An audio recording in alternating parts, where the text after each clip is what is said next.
Good evening, ladies and gentlemen, and welcome to the Board of Selectmen's meeting for Tuesday, March 31st, 2015. Please rise for the Pledge of Allegiance.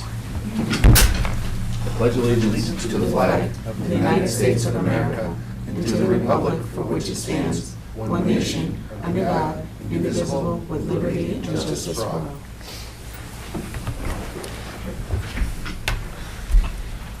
I'd like to ask everyone to take a moment of silence so we can reflect on our duties as servants of the town, and also to pray for the safe return of our soldiers both abroad and in the United States.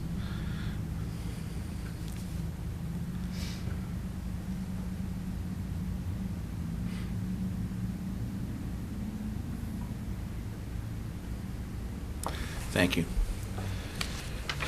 In accordance with Mass General laws, I have to announce that this meeting is being recorded by East Long Meadow Cable Access and also by the Selectmen's office. I have to ask if anyone else is recording the meeting. And Ralph, no? Okay. All right. Our first appointment tonight is Heather Cunningham and Thomas Waskewitz? Waskewitz. Okay. I should know I'm half Polish, but okay. Come on up.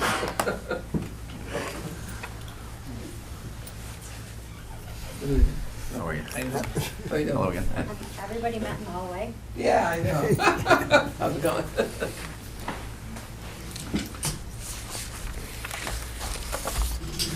And how are you tonight? Great. That's good. And you are here, you are a 4-H extension educator? Right. And you were going to give us some information on the potential usage of the Brown Farm? Right, are you going By to the open 4-H?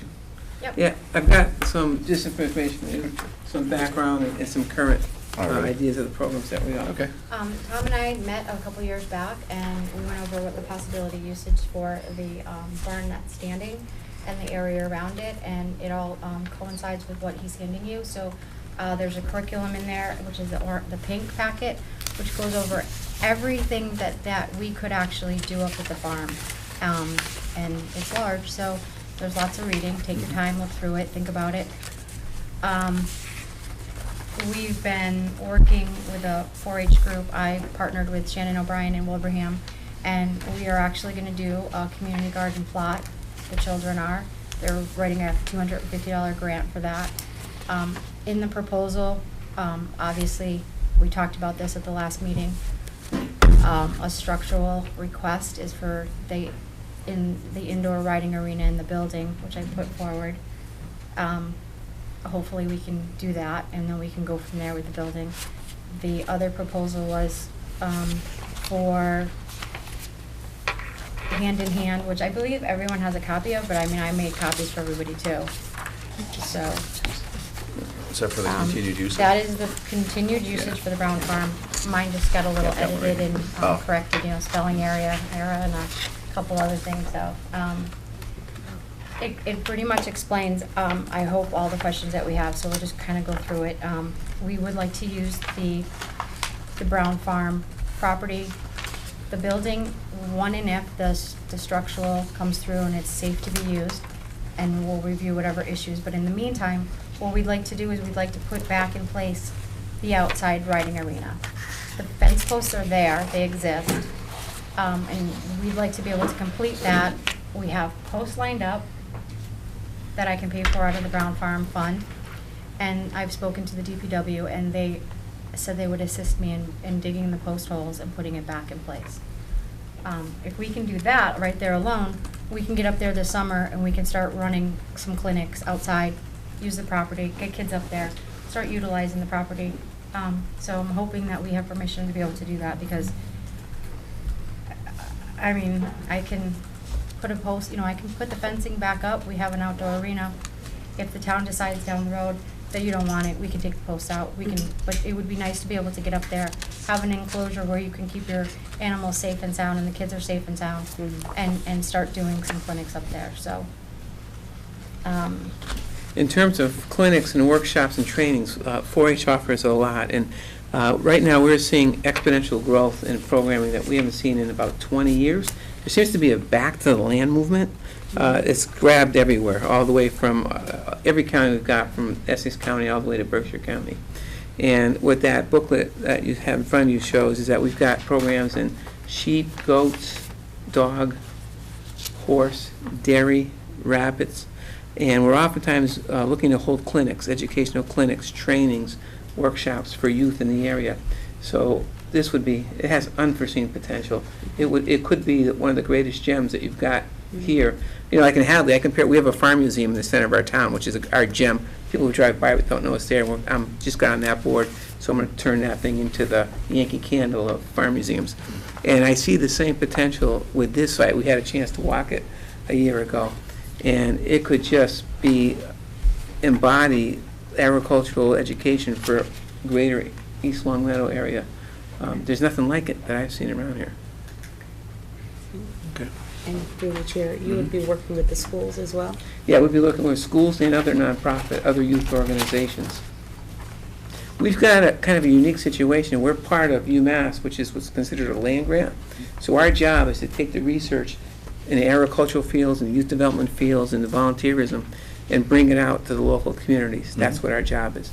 And so with 4-H, we serve ages 5 through 18 through a volunteer network. We've got hundreds and hundreds of 4-Hers in the Pioneer Valley, served by about 170 currently volunteers.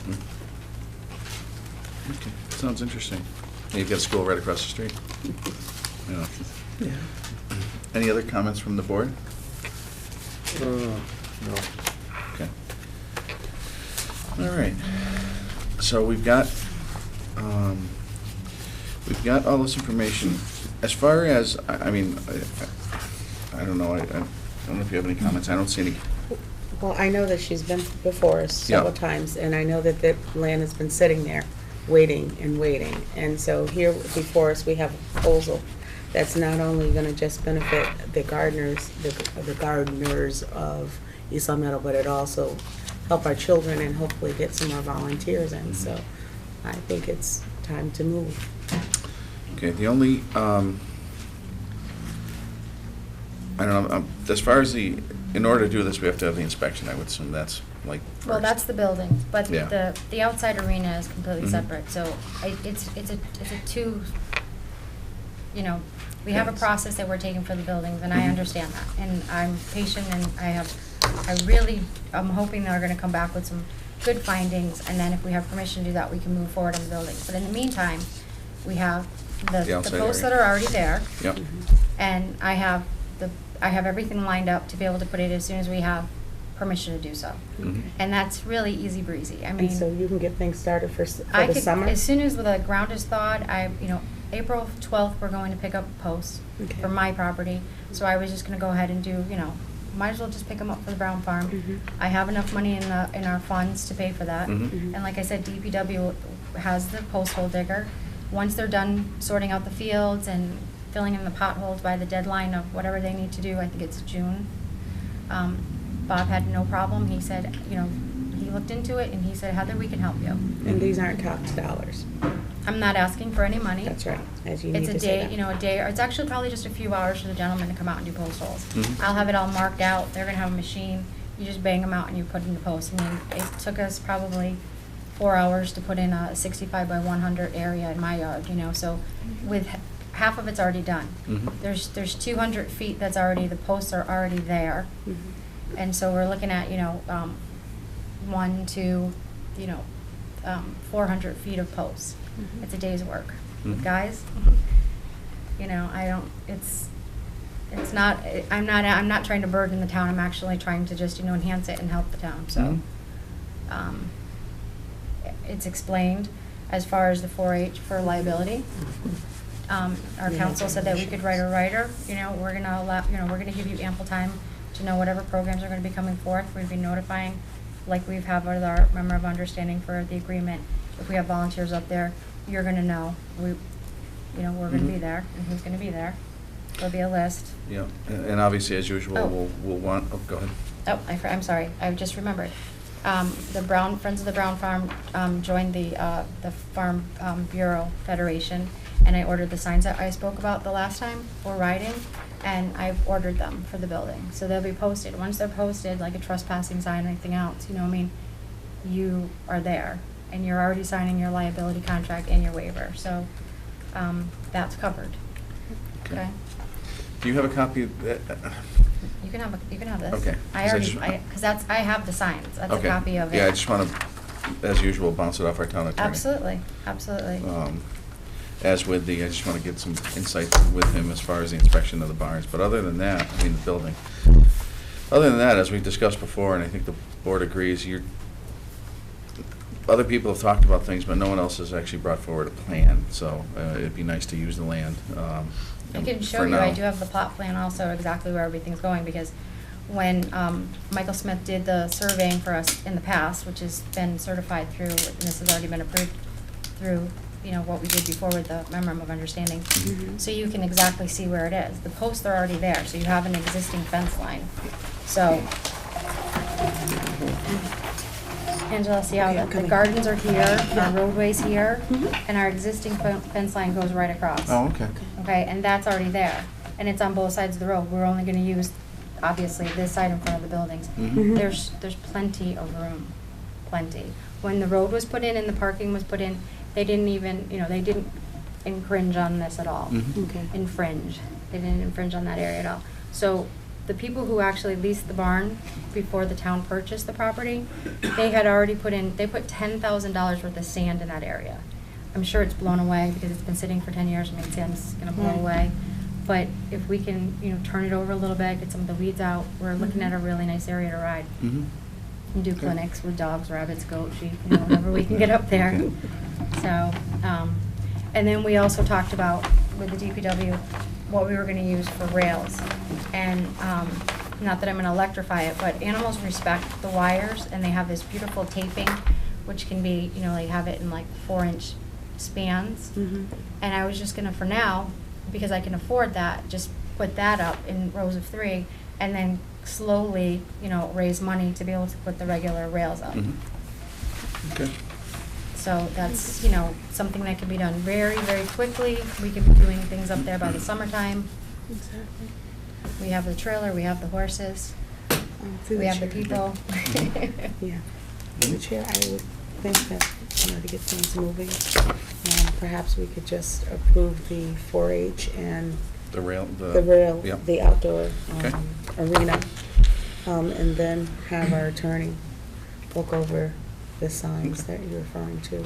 I think we do have some time, but just to get Yeah. her started on, since she's already going to purchase the railing, it'd be nice to have her do it all at once. And you're confident the ground will be thawed by mid-June? Well, you know, there's always fire. Oh, boy. Just kidding. Yeah, we can warm it up with torches if we have to. All right. Yeah, I hope so. I really hope so. But Bob's not gonna be able to get out there, you know, and give Right. permission Yeah, 'cause until, they're still you know, doing- until after they do their, This so is- hopefully by the end of school year. You know, Okay. hopefully when the kids are out of school, we'll have it. It shouldn't take long. We'll be able Okay. to get things done by mid-June, end of June. Okay. In that case, let's see, I'm going to word this. I'd like to make a motion to approve the 4-H, what do we call it, the 4-H Youth Development Program and the placing of posts up on the exterior area of the Brown Farm for use by the Friends of Brown Farm. An outdoor arena. Yes, for an outdoor arena. So moved. Second? Any discussion? Hearing none, all in favor? Please invite us up. Thank you so much. Thank you. It's All nice right. meeting you. Likewise. Good luck. Thank Yeah, you. thanks. And, as far as the trees go, because we're also on the agenda for Oh, that's that, we right, just have yes. to quickly make a note on that. We can't come to an agreement on the germplasm. It's, the Friends of the Brown Farm cannot hold the third party in the contract, so at this time, we're not going to plant the chestnut trees or Okay. move forward with that. All right. Okay. Thank you. All right, thank Thank you. you very much. Nice meeting you. Likewise. Good luck. Thank you. That's not Polish. What's that? Federici? No. My mother was Patagonia. Oh. No, I realize that's I not know Polish Polish. names. It's, There's a- okay.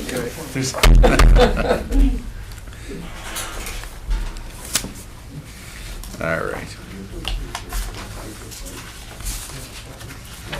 right. All right, before I get to our next appointment, I'm going, since we're into this meeting and a few people showed up after the fact, I'm going to ask again if anyone's taping this meeting.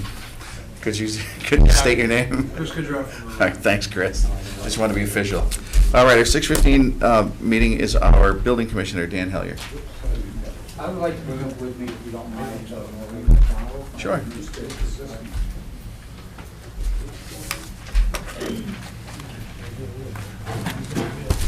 Gorman. How are you, sir? Wow. Ms. Thorpe. Nope, jeez. Oops. Go ahead, you can sit right by my right side. All right, how are you tonight? Very Fine, well, how are you? yourself? Good, thanks. Okay, I'd like to, this is Mr. Gorman, Mr. Federici, and, here, go ahead. Ms. Thorpe. The reason why I'm here is to solicit for an increase in our building department administrative assistance position, which would bring up 2 grades.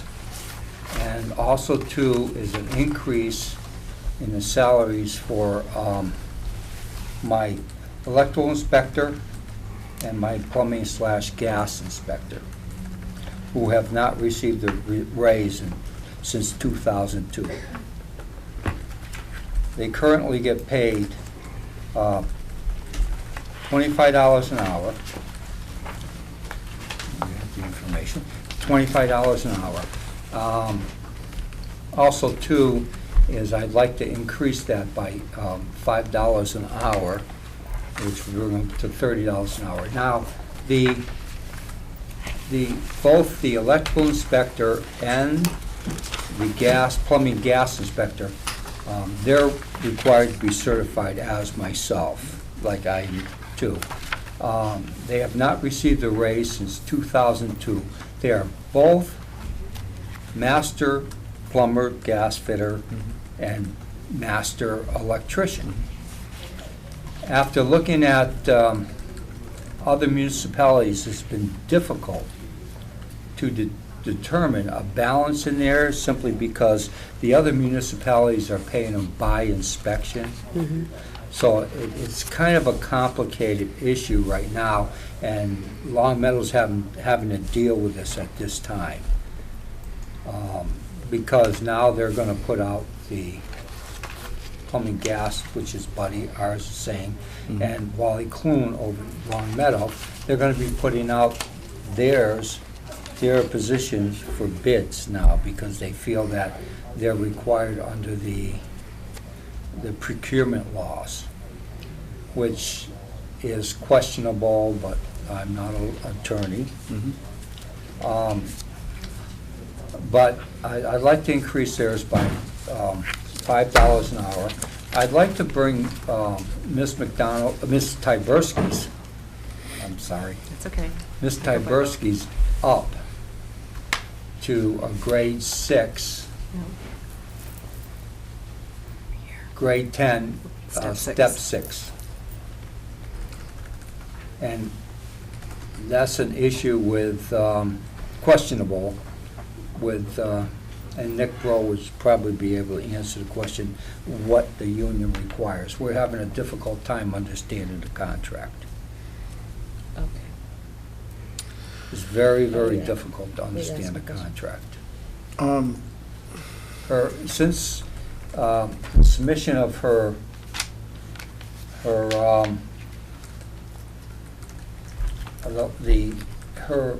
administrative assistant's position, it has increased dramatically. And that's because she has moved over to the, solely to the building official's position. Before, we had help from Lori and Lorraine, but now we don't afford that luxury anymore. And of course, then in turn, Maureen was helping out with the selectmen's. right, you at one time were doing Yeah. we were double duty, doing both, Right. double Yeah. duty. Right. and you didn't have anybody at that time. Well, you No, had I- part-time, Yeah, half. but now you have a Yeah, full-time. but well, that was understandable at the time. But our inspections have increased dramatically.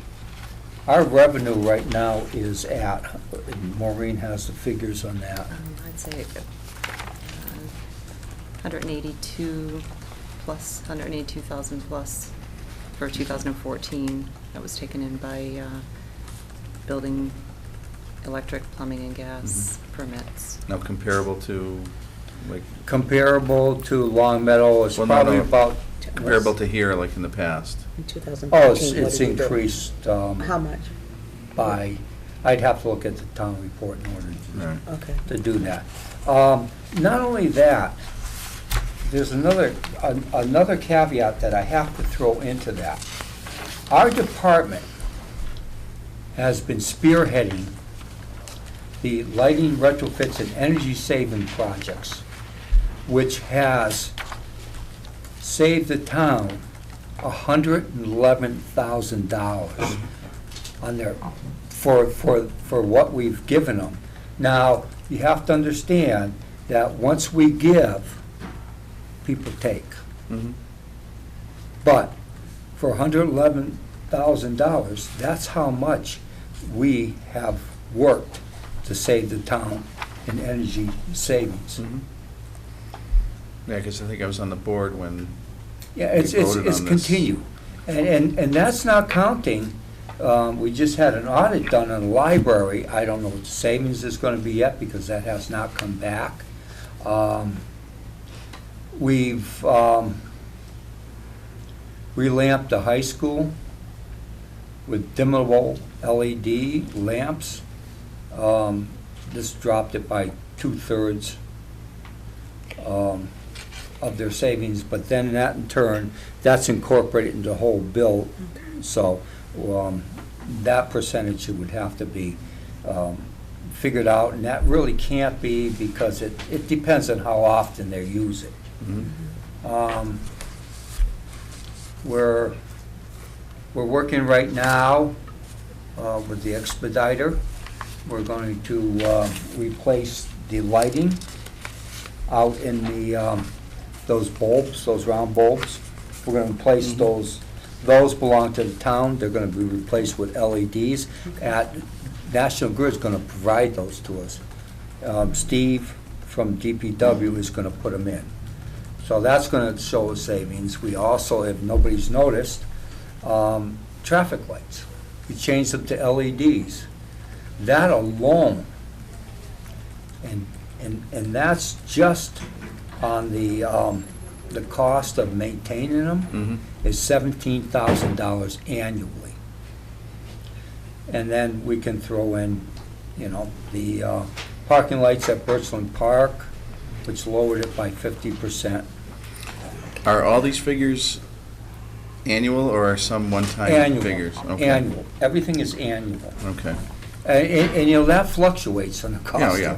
of Electricity? electricity. When they triple the bill, it doesn't, get us. It triples the bill, but we don't get that much of a, Yeah. you I just want to say that that's all the initiative of Ed Legou, our electrical inspector. Yes. Without him, none of this would have happened. Okay. We spent countless hours on making sure that that was done for the residents of East Long Meadow, and Mhm. had a great savings. Okay, great. Yep. And that's why I Excuse come me, through the forward chair. here. Yeah. Is this exactly the actual number that we saved, or is this the actual number that, Savings, savings? yeah. It's an It's an average on-bill percentage. payment. so It's a we- non-bill payment? Right, Okay. Yeah. so we continue to pay what we were paying, and then we'll reap benefits once that number Okay. is. And how long does it take to pay out? So we are paying something for the light bulbs? No, not really. It's what we were paying originally Mm-hmm. for them, Okay. and then we're going to see the cost, the savings. To see the down the road. savings, but that's after they're realized, right? That's after we pay for them? No, that's realized. Realized, right. Yeah. In fact, all of these, with the exception of the library audit that hasn't been done yet, doesn't show any savings, Okay. because it's just an audit. Now- These are figures on a basis of the high and lows. So that's something you can see looking at last year's to this year's Yes. budgets? Right. Okay. The numbers here, the $111,000 is over this last year period. Okay. But everything's like Maureen said, it's on an on-bill payment. The Right. town puts up no money. No, we don't put up any money, but No, we're still paying. we are. Okay. Yeah, we Okay, are. we would have been paying anyway, Yeah, but at least this exactly. way, Yeah. we're getting. You're paying the same more amount lighting Yeah. and- than your savings Yeah. after. Yeah, the I high get it. school was like 24 months payback. Okay, 24 months Um, payback. Okay, that's what I was Most of the getting other ones around 13 months payback. Okay. Now, you were doing the library again. I noticed that they were in there the other day. They're auditing it. They're auditing, that's the audit. So they're not putting any more fixtures or light bulbs in?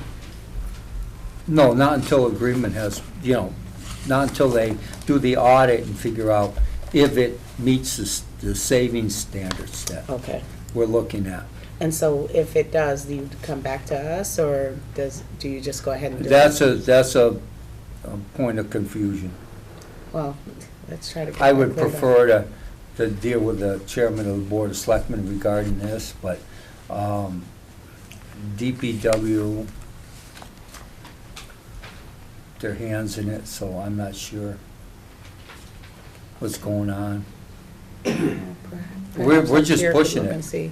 Yeah. We do What's all the going on? work, whoever signs off on it, signs Mhm. off on it. Okay. That's all we're pushing for. Okay.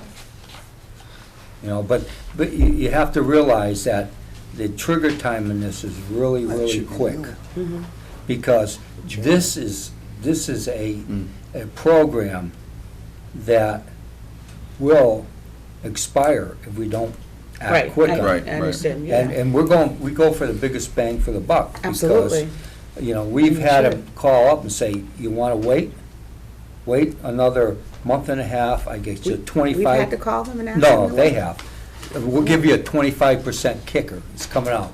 Okay, So we're going to sit back and wait for the 25% kicker in okay. there. All right. Okay? And that's why I'm here for the, Okay. in support of my administrative assistant, who works really hard, and you can see what her duties and functions are. Now, my obvious question is, did you put any of these figures in your budget? I couldn't. I was not allowed to. Well, I realize you were, unless I'm mistaken, we were allowed the budget with a 0% increase and then a 1%. secondary, or 1%, I'm sorry, and then a secondary Second. budget with sort of like a wish list, which we were supposed to also give to appropriations or approve it and give it to appropriations. Well, I went to appropriations and I kind of got, well, I didn't go too far forward. Okay. They said I have to go talk to you folks. Okay. If I may, Mhm. through the chair, appropriations wanted to have at least 3 to 5 studies of comparable duties to other towns. That's what they were asking for. I would just like to see, through the chair, the before and after on this job description, because you're saying this I is have it, different? yes, I do. Okay, so I think that's I have that. important to Yeah, if you compare did. It's what probably on what my used to desk. happen and what's happening now. Yeah. And I guess the other thing that I would ask is that when you went over to the building, Maureen, when you went over to the building inspector, there was a regrade then, correct, for that position? There was, Okay, and that was about a year ago? Over a year ago. yeah, about a year ago. Okay. Then I would hold any further questions until I got the rest of the information. Yeah, okay. The regrade from over a year ago, I was told, was in a two-phase process. I don't understand the reasoning behind that, but that's what I was told by the then town accountant. Okay, we'll have to look into that too and So- see what, if there's any history on that. Well, the regrade process was due to the fact that it was under the union, which Nick and I went through thoroughly on that. How much you could increase, steps and Mhm. grades and everything like that. And steps and grades couldn't bring her up to what she really has been, the level that she's been working at. Okay. And if, I guess what we're looking for, I don't know I know definitely the appropriation board, and we should be looking for it as well, is what's the difference from then to now? And the dollar amount that you're asking for. What's the difference? And what are the comparable salaries that are being paid out there? They just need to have some supportive information. Yeah, That's all. you were at the meeting, and... I just happened to be there. Yeah, you just happened to be there. I didn't know Okay. you were. You just happened to be there. Yeah. And at that time, they threw it back at the Board of Selectmen. That you needed to come here first, and Yeah. that is. Which I didn't, if I had known that, I would have addressed that in immediately when Okay, the and time came. that is one of the things that we're gonna talk about a little bit later with regards to education surrounding what the regrade processes are, and trying to get some. Not only that, but what's the appropriations commitment to the department heads? In the past, I've had The appropriations- Russ Denver Mhm. approach me when he was my representative from Mhm. there. And since Russ was no longer my person Liaison. coming forward, Mhm. I have never been approached by a single person in the appropriations committee. And for me, Mhm. that's appalling. Well, they do put out a list saying who your liaison, and there's nothing that prohibits you from contacting them as well. But I understand that frustration, and maybe that's something we can certainly work on They in the need to future. reach out to us, because, just even try to make an appointment with me. That's all they have to do. If I don't need their assistance, then I can tell them I don't need their assistance. But to ignore me, But I think, yes, If I may, I'm labor counsel, and it might help this conversation to have some background to what the collective bargaining agreement for the TEU requires. Oh, yeah. The TEU's contract is, in my opinion, fairly straightforward. So typically, requests have to be made within 30 days of job changes. It doesn't necessarily preclude that if they took place some other period later. But when a regrade request is made, it needs to be supported by the department head, and if there's another governing board as well, it needs to be approved by that board. Along with that regrade request, there's required information that needs to be submitted with the regrade request to the Board of Selectmen ultimately, and it's outlined in the collective bargaining agreement. Once that information is provided, the Board of Selectmen reviews that information, any other supplemental information that you've provided, and it can make a decision on the regrade based on that information and other information that it might have available. In other words, in looking at the job duties, if there has been a change in job duties, whether it's appropriate for the proposed grade, it can look at recommendations about whether budgets can support increases, those types of things, and it makes a determination. Depending on when that determination and that regrade request comes into the board, if let's say it got denied by the Board of Selectmen, a regrade request, there are two potential outcomes. If it's close to getting towards the end of the expiration of a collective bargaining agreement, within 12 months of the expiration, it's supposed to be folded into collective bargaining negotiations.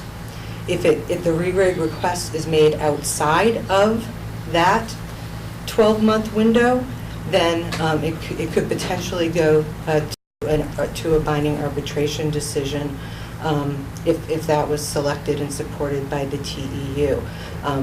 That as labor counsel for the town, that is certainly how I read that agreement. I don't know if the TEU's counsel has a different reading, but I think it's pretty straightforward. So I don't know where this request came in and where it is in the process, or whether it included all of those things. But I would urge that any regrade request that's made follow that prescribed process. And I want to thank you, Council, because this is something that I am probably, and I'm not going to speak for other department heads. Well, we're gonna talk about that later, But about the- her yeah, going but to the your fact department is head that meeting. If I had known what the procedure is, I could have possibly facilitated this process. Okay. But it's also, That's fair enough. I mean, it's the union policy, so it's up to the union members to know, I would think. And it's in the collective bargaining Yeah, it's in the collective- agreement. yeah. That is a public record, and Yeah. it's available for any manager in the town, as well as any employee governed by, or actually any member of the public to see. Been some confusion. Yeah, because based on what you just said, I mean, we have what your job description is, but we don't have a written request for a regrade and whatever backup information is required by the collective bargaining agreement. So that's something that I think in order for us to consider it, is going to have to be done. Well, they had known that. He Yeah. didn't know it. Yeah, well, I and know, I so realize, that's- I'm just, Yeah, We I'm just don't sort know of, this. yeah, but we're gonna take care of it. yeah. I'd just like to say something. Going back several years, I went through the process with the TEU, and this has been an ongoing process. This has taken several years. What's that? And to get the regrade that I was Oh, I looking see what you for. mean, from your original regrade, From but the that was for an original. old position. That was for your other position? No, no. Okay. Because this is a new position that you have now, though. 'Cause This it's is a new year. position that I have, yes. Okay, and so there was a regrade for that position for when you went into it. Right, and And when I you was, asked- I was okay. told that this was a two-phased process. Okay. I asked about writing a letter. Was a letter necessary? No. This is an ongoing process. The letter is not necessary. That's what our former town accountant told you? That's what I was told, yes. Okay. And actually, I- Dan as well. I will say that town council did look at our contracts, and they've been the same. And it's in there, it's just a matter of pulling it out. And so, Well, no, but I this, think, but this is a particular case. I mean, your particular case was, it was supposed to be a two-phase increase. That's not, that's got, you know, the union contract tells us how to do it, but and you don't have anything in writing, I assume. I sent everything in writing a couple of years ago. I sent the letters and copies to the union president as well as Okay. the board of selectmen, the board at that time. Okay, we'll have to, yeah. I'm sorry, We'll have to Angela, look you that up. and Billy, you were not on the Yeah. board at the time. We'll have to look that up, because obviously, I'm still in the quandary of, if that was a two-part process, but that was your old job, now you have a new job, No, it was, but we were saying It's this very job's only, busy. but you said it was more than 2 years ago, and this job's only been in existence a year. because I put in the request to regrade the job, to actually change everything over, and that's when that facilitated the building department moving out of the board of selectmen's office. Oh, okay. Okay, that's right, I forgot you Fiscal were, year. yeah, I forgot you were working for them while you were in, okay. Yes. All right, so we'll have to see if we can find that agreement and then go from there. And also if you can go through the process of, I'll take care of that. okay, all right, great. I'll do a letter of submission along with the information I have Mhm. here. And also, like we said, if you can get the old job description, I have the that. old duties, not job description, but you know what I I mean. have that. And then, because the more ammunition we have, the better we can argue the point, yeah. So, And All as right. far as the wiring and the plumbing inspector goes, They are not union They're not union. employees, Right. they're part-time. and I'm going to advocate right now for Eddie Legou, and I don't know how to deal with this anymore, and maybe you could give me some direction on this, is that Mr. Legou in particular, and along with me, we get called out in the middle of the night. mhm. Well, I'm a salaried employee, so there's nothing I can do Yeah, about it. yeah. But he's there every single call by the fire department. Mhm. And Chief Morissette can answer to that. That you guys know. Yeah, that Absolutely. Ed's at every, So he's, Well, when not everyone, but we call him, if he's not on vacation, because he likes the cruise, he definitely responds, and he's 24/7. as much as possible, yeah, and he knows the business, he's a great asset for the fire department. And the fact is that we're not paying him for any of this. You know, but then in turn, if Mr. Legou is, you know, somewhere else, maybe up north with his daughter, or staying up there, then we have to call in our backup inspector. The cost is $50. Per call out? Per call. So he has to get called up in the middle of the night. So as far as Eddie goes, Legou, he's out there just like that. All can attest to that. Yeah. You call him, he's there. Okay. Me, it's a little different story. you know. To the chair. Question, the $5 increase, is there any way you can get us a figure, like on an annual basis, estimate? It's difficult because we're running by the hour. Mhm. We're running based on so many hours a week. Right. While everybody else is based on per inspection, so it kind of makes it Well, but complicated. can't you look at what he's been paid and see, like, try to get that up to the new rate and see what it's gonna, how much it's gonna change your budget? What we're finding is that they're basing it on, nobody can give us the number of inspections that they do annually, except for the town of, where was it? One of the towns could give us that Mhm. number.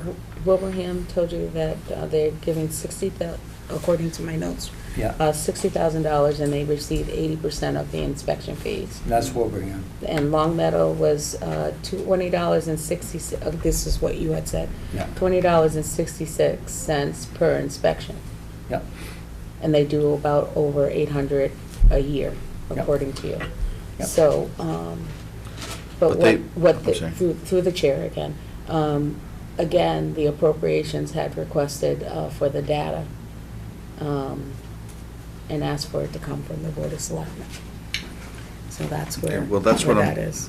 And that's exactly where you're going, but he had asked for figures, so that's what I was just providing you with some But additional do they information. pay by the inspection? It seems like it's not apples to apples. They pay, it was $60,000 that was of revenue that was made, and the electricians there receive 80% of it. Oh, I see what you mean, okay. But So- the difference being, he They- goes out and doesn't get paid for some of the. Right, First. right, he's not getting it So it's per. gonna be hard to deal with what he's doing Difficult. compared to what you got there. Well, No, this is what he gave. Yeah, that's approximates, yeah. But what I I'm agree trying to with get that. at is, we've paid these gentlemen for the last few years. Yeah. They've gotten X amount of dollars for X Mhm. amount of work. Yeah, If you take that X amount and add the increase to it, all I want to know is how that's going to affect your budget. You know, I mean. it's gonna it- increase my budget. Well, no, obviously, it's going to increase it, but I want to know how much, on an estimate. That's It's, that's what I'm trying to get at. Yeah, You know, I mean, I don't know how many hours. 5,200. Well, why don't you get, because we're going to have to see something in writing, so, just to get an idea of, they get paid X amount, however you calculate how they get paid, and then throw the increase in and see what on an annual basis that figure would be. Yeah, I think it might be helpful to get the 'Cause what- annual amount of inspections for 2012, 2013, and then kind of figure out from there how much it's Yeah. increasing. That's not a 'Cause difficult that's- thing. We Yeah. have that. Well, but I also want to see what the increase would be with the new rates, because Right. I don't want to go to appropriations and have them say, how's this going to affect your budget, and have us go. So, because they're going to say, have a nice day. Yeah. Because that's what I'd do if I didn't have any quantitative figures to back up what I'm looking for, so. All right? Through the board? Yeah. How long's he been an electrical inspector? He's good. 12 years. Knob and 12 tube? years. Oh, I About thought. 12 years. 12 years? He hasn't gotten a And raise he hasn't got a raise in 8 years? since he, How no, since about he the started. How about the plumbing inspector? Same thing. Mm. And Right. these guys are master electricians Yep, and master yep. plumbers. try to pull them into your house and pay them Yeah. $25 Yeah, I know. an hour. You know, That's you're the- gonna be that's the without phone call, power isn't it? for a long time. That's the phone call to them, the 25 Yeah. bucks. Exactly. And they go above, both of them go above. Above and Yeah. beyond, I would agree Yeah. 110% with that. They'll then, because that's the way we run our department. It's more important for us to be customer orientated Mhm. than there's Okay. anything else. In other municipalities, what they do is if you do not have a permit, they do not go out to your business or house. And that's it, bottom line. No, if somebody has a question, they can talk to them or have them go out there to guide them or explain to them what really has to be done. Right. Through the Very chair. good. Yep. Because this is really the end of the budget season, and appropriations is really kind of tight right now. Do you foresee this being something that could be wrapped up before then, or are we gonna have to It wait depends until? on, it depends on when we get the information and what the dollar figure, the dollar amounts are. So Okay. the sooner you can get us stuff back, the sooner we can see what we can do. That's not a problem. Get it for our next meet. What's that? Get it for Why our don't- next meet. Have it sooner than that. He'll be there. Yeah. I've been covering Long Meadow this past Right. week and a half, so. Oh. That's you know, tough. All the- why I don't have That's to be tough. here. All the gold-plated houses, you have to make sure. Yeah, I don't know. Well, wait a minute, are you getting the 80% reimbursement? I get nothing. Just personal, guess what? just personal pride. Guess what? When you go on vacation, they cover you. Yes. Okay. And it's not any cost to the town. Yeah. so Okay, we'll all right. work Yeah, that they don't out. cover me though. Yeah, Yeah. yeah. Yeah, right. Thanks a lot. All right, thank you. Thank you. It's good talking to you. Thank you, Maureen, thank you. Thanks, Marie. Thanks, Bill. Thanks, Dan. Get that in as soon as possible. What's that? Get that in as soon as possible. I will. All right, our next items are approval of open session, executive session minutes. Did you have any? Just to add names instead of titles, and Lorraine already knows about it. Okay. Yeah, I'd like so to make I'm all set. I'd like to make a motion to approve the open session minutes of November 18th, 2014, with any changes noted. So moved. Is there a second? Any further discussion? Hearing none, all in favor? Aye. I'd like to make a motion to approve the executive session minutes of November 18th, 2014, with any changes noted. So moved. Second. Any further discussion? Hearing none, all in favor? Aye. All right, under old business, so Nick, there's an appropriations committee meeting update. That was pretty much what we just spoke on. I was at the appropriation Mhm. meeting, and with regards to the regrade education I would come to the board to ask for Layla to be able to go to the department heads and pretty much say what she said, because there does seem to be some sort of, I don't feel that all of us are on the same page with regards to regrades, and we want to do it right. Okay. I mean, is it something as simple as highlighting the area in the contract and It may sending be. it to everybody? And that's the, Yeah, I mean, it could be as simple as that, and if people have questions, they could ask. I mean, Mhm. I don't think it would be, quite frankly, more than, how long did it take me to say that? Not long 2 at all. minutes? Yeah. No more than 5 to 10 True. minutes. Yeah. Yeah. Okay. The next part is the HR department. They had said that they would like to have 3 to 5 estimates of how much it would, of surrounding towns. Okay. In there. Same thing with the health agent. And the ACO, they had a question on, the question was, do we charge for our inspections for the barns? Barns? And I found out that the answer is no. Okay. That we do not charge for those. And that's it. Okay, thank you. So did you agree to send in Leah? Do I have? Yeah, it's up to, yeah, I mean, that's a good idea. I mean, Bill? unless you have a, There are 2 ways to do it. Yeah. I mean, if this is something that's important to the board, to sort of educate the department heads on sort of the process that's under the existing TEU agreement, I could do a quick, 5-minute, you bring all the department heads into one room and do a quick management training that would probably literally take 5 minutes, 10 minutes. Or I could issue, just develop a memo that could be distributed to department heads, and they could contact me if they had questions. okay, Nick, don't they normally have a department head meeting? Yes, every month month, second Wednesday of the month. Would it So it might make sense to, What time is that usually at? Usually noon. Noon? Okay, that's possible. okay. I Yeah, think- that way I think you I have a break can- you'll have a between noon and captive one. audience, so to speak, so. All right. Did Billy say yes too? No, I'm all set. You in? You okay with that? Thank you. All right. Next item is a reserve, come forward, young man. Well, I think you're younger than me, so. See, I don't call Billy young man, but I call you young man. Thanks. Good to see you again. I did get that, thank you. It looks pretty close, so I'll double check it too. Okay, good. So you had been in at a previous meeting, Yes. and you had discussed the fire department overtime budget and how you were reaching capacity. And you are now looking for a reserve fund transfer for the overtime account Correct. to last from now till the end of the year. Which obviously, if you didn't use it, it would end up being, It goes right, whatever does come, Right, doesn't get goes used right out of our back. budget goes right back Right. into the. okay. General fund. Is there any questions from any board members? Because I know you had given us all the information last meeting.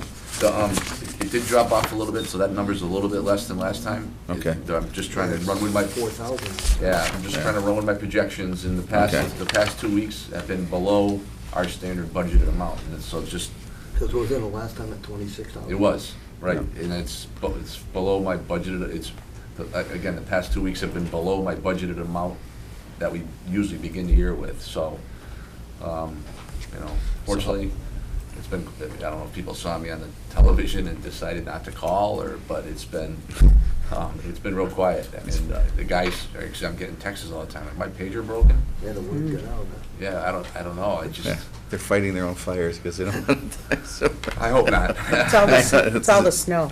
That all was probably, melting. that was probably part of the cause, was the horrible weather. It was you a know. lot of it was the weather, and a lot of it, I gotta appreciate the slow melt, actually, because we Yes. haven't got a lot of water calls. Yes, So, you're not pumping out cellars? no, we don't, unless it's a hazard. Yeah.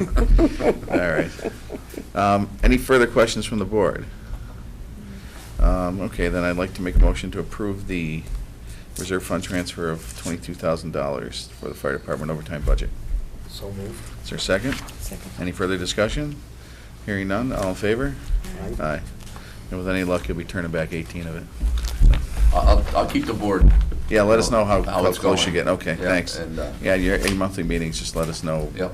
how it's going. All right, great. Appreciate it. Thank you, sir. Thank you. If you have any money left, we'll walk back. Of course you do. Thank you. In small unmarked bills. All right. The next item, the reserve fund transfer, Nick, is the clerk's office?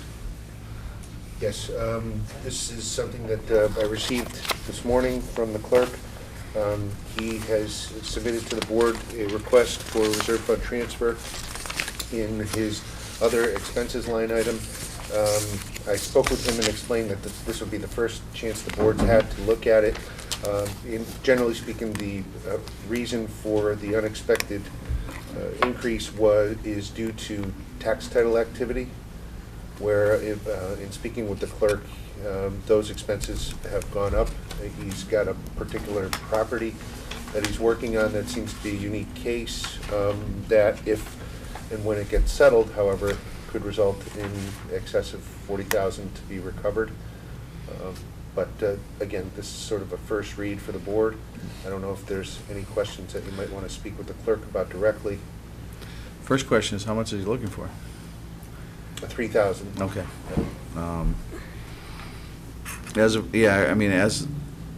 I'll put it out to the board as a first read. I don't know if I want to necessarily do anything tonight or have him come in and just explain the situation, and, from then we can decide. Does that work? Yeah. Okay, then why don't we have him come in? Oh, God. That works. Put him down for 10:45 next Tuesday. I'm just joking, but if you want to put him on the agenda, if he's around, then it shouldn't take long. You can explain to us the situation and we'll go from there. All right. Next item is annual town meeting. I know we have the warrant as issued saying, describing the town meeting and, you know, the formality that you have to go through. Other than that, I don't know if there's anything you want to add, Nick.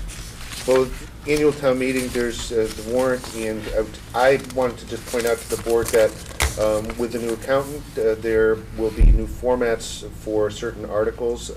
I know that Sarah is working on, for example, making a proposal for the warrant articles for the revolving funds to follow a more consolidated format and to be presented as one article with, you know, rather a little bit longer motion, and to be put in sort of a table format in the warrant. So that'll be a different look. There are also going to be some articles, I think she told me it would be 5 articles in total related to the water and sewer enterprise funds. I don't have language for those yet, but just keep an eye out for those in particular. And I also think, in speaking with Selectman Gorman, he had some thoughts on some articles that he wanted to discuss with the board. Yes, I have an article in there that is for the senior citizens, and a lot of them won't be staying up till 10 o'clock at night. So I'd like to have that pushed ahead on the warrant, so those people have the opportunity to say yes or no on it, because it's gonna affect them mainly. I have no problem with that. I don't know about, sorry. Do we have to make a formal motion, or can you just? Well, as I was explaining to Selectman Gorman, he had asked, you know, why does the warrant follow the format that it follows? And I just, for the board to understand, and anyone who may be watching, it's by tradition, as far as I know, more than anything. There's nothing in the bylaws necessarily that states this, and this. But the way, generally speaking, it's been, for the annual town meeting warrant, any budgetary items, the budget, the reports of the officers, then the budget, then the capital, and then other sort of annual type articles, Chapter 90, et cetera, prior year bills. Lately, it's been OPEB liability and some of those. Then it would go on to the revolving fund type articles, CPC type articles. Then it goes to general bylaw type of changes, which have often been sponsored by the Board of Selectmen. And then it would go to zoning bylaw type changes, and then, petitioned articles have traditionally, again, been placed towards the end. And what Selectman Gorman is asking is for consideration for petitioned articles to be moved up. It's my understanding, and it has always been my understanding, that the warrant is the Board of Selectmen's document. And I don't know that there are any standing rules, again, that state that it has to be in a particular order. I would defer to council, but I do think it's the board's decision. What's that? The order of the articles is a determination. Okay. Because in the past, say, for example, like the tennis courts, the article was pushed ahead Yep, Yeah, you can people- always do it on the floor. for some people, so. Yeah, but I think, I understand your, you know, with the senior citizens and the fact that some of them don't want to stay that late, or for one reason or another can't. I have no problem. I mean, even if we pushed it to right after the financial, you know, our financial warrant items, before we get into any others, CPC or anything like that. So, I mean, that's my thought. I don't know. So that would put it maybe 7 or 8 or 9 and still be relatively early in the evening, depending on the discussion of the previous ones. So. And that's still, if it seems like it's gonna be long, that still gives you the option to stand up and on Move the it up. floor and ask for it to be moved Okay. up also. So So, it'll be moved all up right. to right after the financials, is that what you're saying, Yeah, Paul? yeah. Or something? So why don't we do that? Would it be the financials prior to the revolving funds, or financials you know? We could even do that. Yeah, why don't we do that? Just because it's sort of a break, there's these sort of standalone articles, which the revolving funds have been, but now it's going to go with a new format. So we'd probably put it at around, and would it be for both petitioned articles, I guess I would ask, but regardless, I think that would probably put it around 12 or 13 or so, about halfway through the warrant. It would be okay, Yeah, at least, yeah, for that one. Is the other one the health insurance? huh? Yes. Does Okay, that I have can't- to I be- can't talk. Does that have to be up? That can be further down, though. Yeah. Okay. So, So it's just the one with the. I'm just looking for the senior For the Yeah. citizens. seniors, that- yeah. Right. Just the They're not seniors gonna one. stay up till 10 so o'clock. yeah. move that one up. Yes. Mhm. Even as exciting as the Yeah. meeting is? All right, yeah, we can move that one up. All right. The next item, I think, is that it for, I believe that's it for town meeting, right? Next item is casino matters. We get the notification formally that the Mass Gaming Commission has authorized the establishment of our $100,000 a year payment for our mitigating funds for any potential mitigating damages. I don't believe we'll see any of that until the doors open, if I remember correctly. But if I could, through the Sure. chair, just one thing, you had said is $100,000 a year. This is actually a fund of a total of $100,000 that can be spent over the course of the operation okay. of the casino, should the funds in the agreement and other funds to the state not be available. These are something that have been set aside and allocated for the community to use. It's not, unfortunately, it's not annual, but Well, it is. that's- Okay. And we- That's why I didn't understand what you just said, Nick, over the operation of the, what do you mean by that? It's my understanding that it would be for over the next 15 years, so it'd be available. Bless you. Thank you. For that time period, that's my Right. understanding of it. So if at the end of that time period, again, my understanding is that it wouldn't be available, but who Right. knows, 15 Right. years into Yeah. the future, And you would think Okay. that there would be some Yeah. mitigating we circumstance. had decided Alright. that we would put that aside just in case, and if in 15 years Mhm. there was nothing, then we would use it. Right, as opposed to the annual, which we're going to put aside for a period of time. Right. All right. Okay. And then the other item, the TEC meeting? I just report to the board that TEC is the company that has been hired to be the traffic consultant Okay. for the mitigation. And there was a preliminary meeting held with police and fire chiefs, the DPW superintendent, myself, about a week or so ago. And so there was a lot of discussion and looking at maps and different bottlenecks that they want to do traffic counts at, and starting that whole process to get that baseline traffic study going. What they say about our center. Okay, never mind, we don't have that one. They found it was unique. There were comments about it, but there was a lot of talk, especially, let's talk about the center, of course, but also talk about areas over by Harkness and Mhm. going up, Okay. Right. up that way. Yeah, yeah. And areas over by, I believe there was Denslow, and Mhm. even Chestnut. Oh, Chestnut, as- yeah. As crossways to From avoid Long going Meadow. through the center, to go through Long Meadow to get to Mhm. 91 that way. Mhm. So there's some of those Yeah. gateways.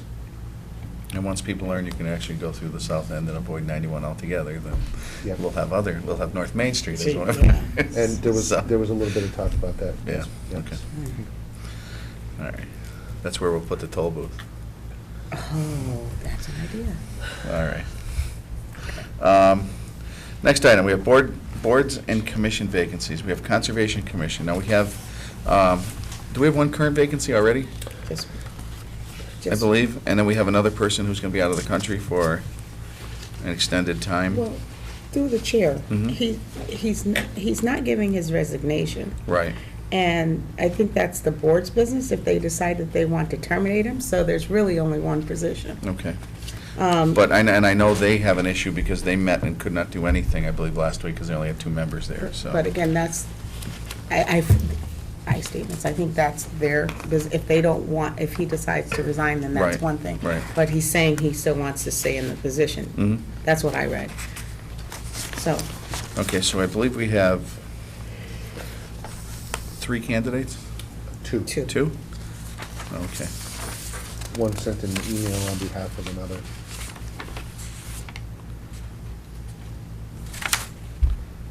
Well, I have Pete Punderson, Brian Falk, and Tony Zambicini. No. Mr. Fox was sent, what Mr. Zampicini's was sent by, Oh, okay, I'm sorry. Yep. That's all right, I missed that too. Well, that's interesting. Okay. Any discussion from the board? It's nice to have two candidates. Mhm. You, who are the two candidates? Oh, okay.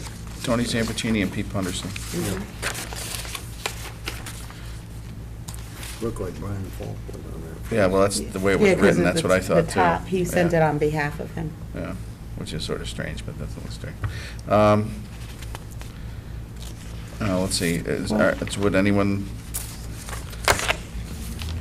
like to make or has a chance to review this, or anyone want to make a proposal or a suggestion? Yeah, I'd like to make a motion for Tony Sabatini for Conservation Committee. Is there a second? Second.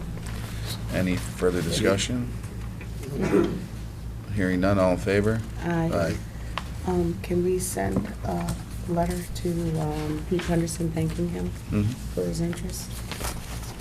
Now, historical, unfortunately, they lost James Davis in February, who was one of the historical commissioners. Let's see. I think they would like us to post a public announcement to try to find someone, and I guess the import of this is that they have they're meeting on June 8th, 2015, monthly meeting. The new officers will be voted in, so I guess the sooner we can post this, the sooner they can get candidates in, and the sooner we can fill a position, and that way they'll have, they'll be able to vote at that date, so if you could post that, Nick. All right. And then this darn town administrator position. As you noted here, Nick, you're still negotiating, Yes. and hopefully you'll keep us posted. I know I won't go into details as to what we discussed, but you had some information in here. There's recruitment companies that will, from the outside, that will do recruitment services. The cost of those are approximately $14,000 to $17,000. I noticed you received an unsolicited offer from a current town administrator who is set to retire very soon and offering their services on an interim basis for approximately $400 to $500 a day. And as you noted, if we want to use an outside vendor, it's going to take several months theoretically to fill. It could. Mm-hmm. And if you want to streamline the process and we can do our own search, we can do it in a shorter time. And yes, no, go ahead. Have we, maybe we should think of, have we thought about possibly using a headhunter as part of this search? It's just, I'm throwing it out there. Mhm. Using a what? A headhunter? I don't know if that's, I suppose it could. The problem is, I'm trying to Is think. that not the appropriate name? I'm looking out and, okay. What, Well, through it's the- just- through the chair, no, if I could, the two firms that, I'm never sorry. mind. I refuse to Everyone comment on the, apologies. I refuse to Well, that's comment what on I- the grounds I'll lose my position here, but that's Give just. that a moment, I'm sorry. But, I could see the shock on people's face out here. It's like, wait, there's something wrong. I must have missed it, if that's not the term. I thought that was a A term. recruitment specialist, A how's recruit- that? that's There you go, okay. Grateful Palm. I would say to the board that the two firms that I spoke with are widely recognized as having that type of experience. Okay. And they do have, it's my understanding that they would have databases of other administrators, at least in Massachusetts and perhaps New England and beyond, that they would probably target. Mhm. But that, hiring a firm just to conduct that kind of search, I don't have any information about that. But that's another option. I guess I would, with the point of the memo is just to Give us some. give you some idea of Mhm. the different ways the board could go. I can tell you that when the search was done, when I was hired in January and started in January of 2005, it was conducted solely by the board. Mhm. And it started at the beginning of November or so. Interviews were in December, and I started in January. Okay, So that, is always an option for the board, too. okay. Thanks. Were you part of that? No, not in 2005. Okay. Like, through the board? They didn't do too bad. I did ask Nick, after being on the job for all these years, if because it's been a while since we put a article in the paper on qualifications and stuff. If he would give us something after having a job for a while, description? if there was, yeah, something Okay. different Mhm.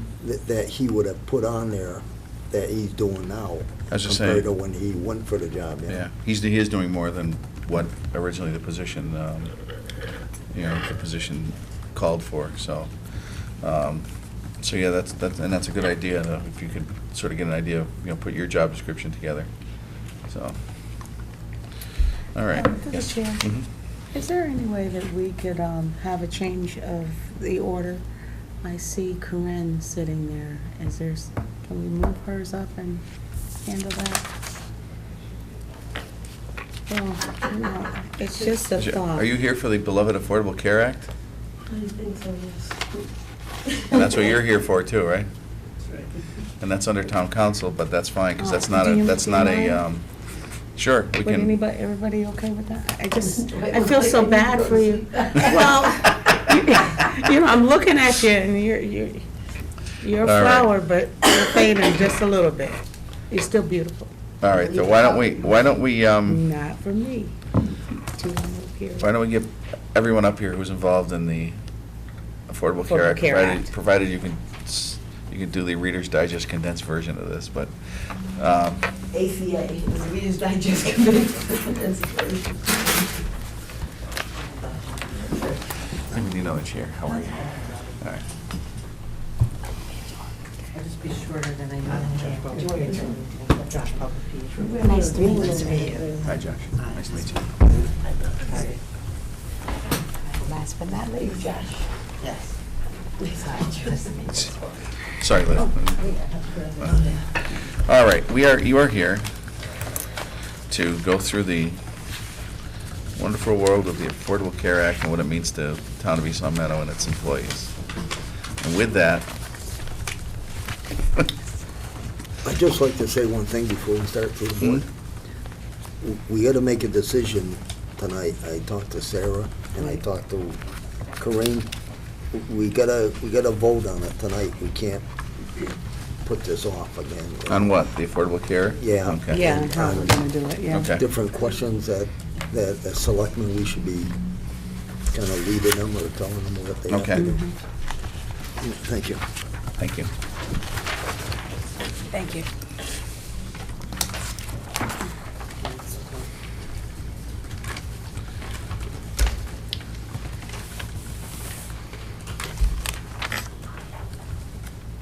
Okay, who'd like to start? Now, these are, well, I'll start. Okay.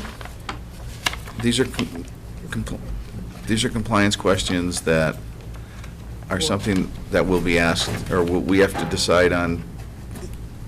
Yes, this is, why don't I start? 'Cause maybe Okay. I'll have to put some- That's what I was trying to get you to do. Well, I wasn't sure who was Short of gonna giving you a chime in. $20 bill, I was trying to get you to start. So the Affordable Care Act, if you remember last time, is a federal law that was passed that has an impact with respect to who might need to be offered coverage if you're an employer who offers health insurance benefits to your employees. And it imposes a lot of depending on the size of an employer, it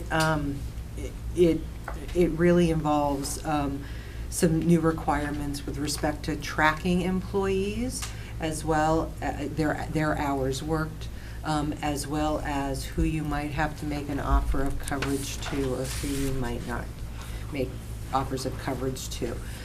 For the town actually does the benefits administration also, not only for the town employees, but also for the school employees.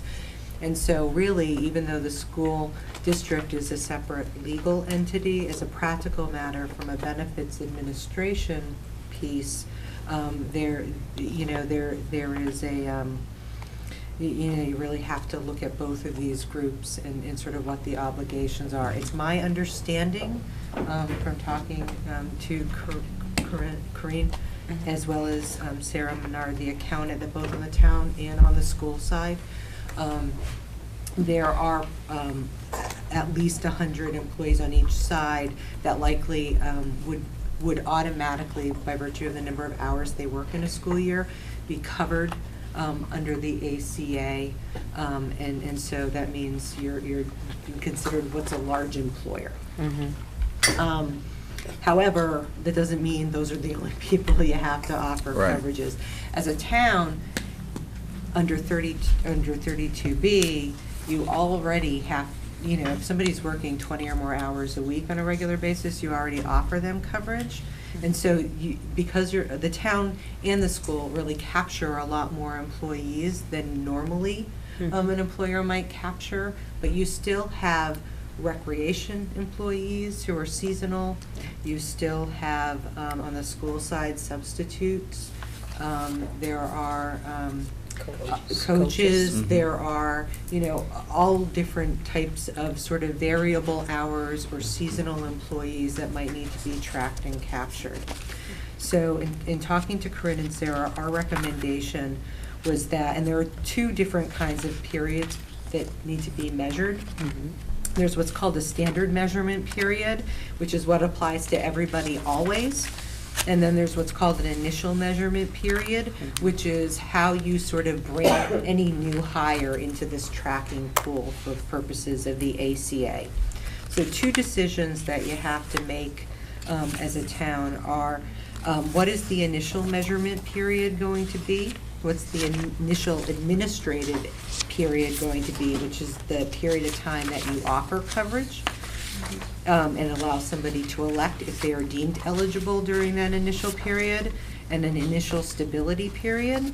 And then for existing employees and employees who have gone through this initial process, you also have to establish what are called standard measurement periods, standard measurement periods, standard administrative periods, and standard stability periods. So what I have put in front of you really outlines the recommendations. Because your variable employees tend to be people who either come in on a short-term basis periodically, and it could be variable and all over the place, or because they are seasonal, it probably makes sense that you haven't been tracking in a different way. It probably makes the most sense, and our recommendation would be for you to, for the initial measurement initial measurement period and initial stability periods, adopt a period of 12 months in length. And for the initial administrative period, 1 month. That's a little bit different than what you typically use for an administrative period, but there's a reason for that. Under the ACA, you can only have between the initial, for new hires, between the initial measurement period and the initial administrative period, you can only have a total of 13 months plus a little piece of the pie. Right. So really, you have to make that window shorter. For the standard measurement period, the standard administrative period, and the standard stability periods, the recommendation would be to make those 12 months for the measurement period, the administrative period 2 months, which is currently what you have, which runs from May 1st, I believe, to June 30th, correct? The administrative period is really May 1st to May 31st, the end of May. But then we there's can the extend it for enrollment. these people for the Okay, for extra the month of enrollment. enrollment to make sure we catch them all. So do people usually, I guess this I didn't know, but usually it's July 1st when they're actually The changes enrolled for. Okay. the changes take effect July 1st. Okay, and then the standard stability period, which would apply to existing people and people once they've met, would be a 12-month period. It has to be the same as the measurement, so that would be the recommendation. Could I ask Layla? Yep. Could we still keep like people who are just union employees, 20 hours or more, that we know are offered benefits, they're eligible from day one? They're always going to be eligible. That their from day open one. enrollment just be that 30-day window? And then the people who are variable that we're pulling in, they have the 2-month window? Yeah, Josh can I actually guess, speak to this. I guess the question is there a specific reason that it would benefit the town to have the 1 month versus the 2 months? That Just was the because- contractual requirement, That's right? The contractual requirement of the 1 month versus the 2 Is month? that the town policy? Well, the policy is they make the changes during the month of May to be effective for July 1. Yeah. And that is to give us time to get all the payroll changes in and everything for June, because we pay for our benefits a month ahead. So the majority of our people will be those people. So if we could keep making them have to have their elections in by the end of May, but then allow these people who are getting this offer of coverage for the first time, or whatever, just becoming eligible through this process, to allow them through the end of June. Right, nothing in the ACA, I mean, if you have a requirement, whether it's through a labor agreement or it's through state law, that requires something better, I think, than the ACA, then I think you have to continue to do that. This is really, when we talk about these measurement periods, they do two things. First of all, it's to determine how many full-time equivalent employees you have for reporting purposes, and to capture those variable employees that you might not otherwise capture who need to be offered insurance under the ACA. And so So yes, yeah, you would still. that's fine. Yeah, We the can do two. administrative period is the period that's determined by the employer, so the employer has control over that period of Okay. time. But it is to capture the variable and seasonal employees, really, and to do Right, to effectuate the actual enrollment of these employees into the health. Just because those last minute Right. changes Sure. Right. wreak havoc on payroll. Through the chair. The measurement period, the initial measurement period, you said, I heard you say it's 13 months. It's 12 months and then plus the 1 month, and it can't go That's an more. administrative period, and it can't be, because the regulations under the ACA for Right. initial measurement periods, Mhm. it only allows for up to a period, but I think, what is it, from 6 to 12? Is that what it is for initial? For stability period, No, the No, initial the initial. measurement period. the initial measurement period, Yes, what It's is? 3 to 12. it's 3 to 12. Okay, yeah. 3 to 12, see, that's what Yeah, I I was asked. getting Okay. confused. Okay. So that's the period of time, and you can Right. elect that period of time. If you elect 12 months, You can't go more than one. combine the initial measurement period and the initial administrative period can be more than a combined total of 13 months and a few, I think, there's like this partial month Okay. piece Right. And, from the The first person's of the month start after. date. all right, Yeah. and then that changes when it goes to standard. Yes, you can have a, Okay. you can have a I just wanted to broader make sure. administrative period. And the reason for that rule, and partial, I should say, at least part of the reason for that rule and why it's that 13 months is because they didn't want, the federal government was looking at employees, new hires, they didn't want an employer to be able to take that extra 3 months and string out the period of time before they were able to sign up or enroll for health insurance. Okay. All right, I'm good.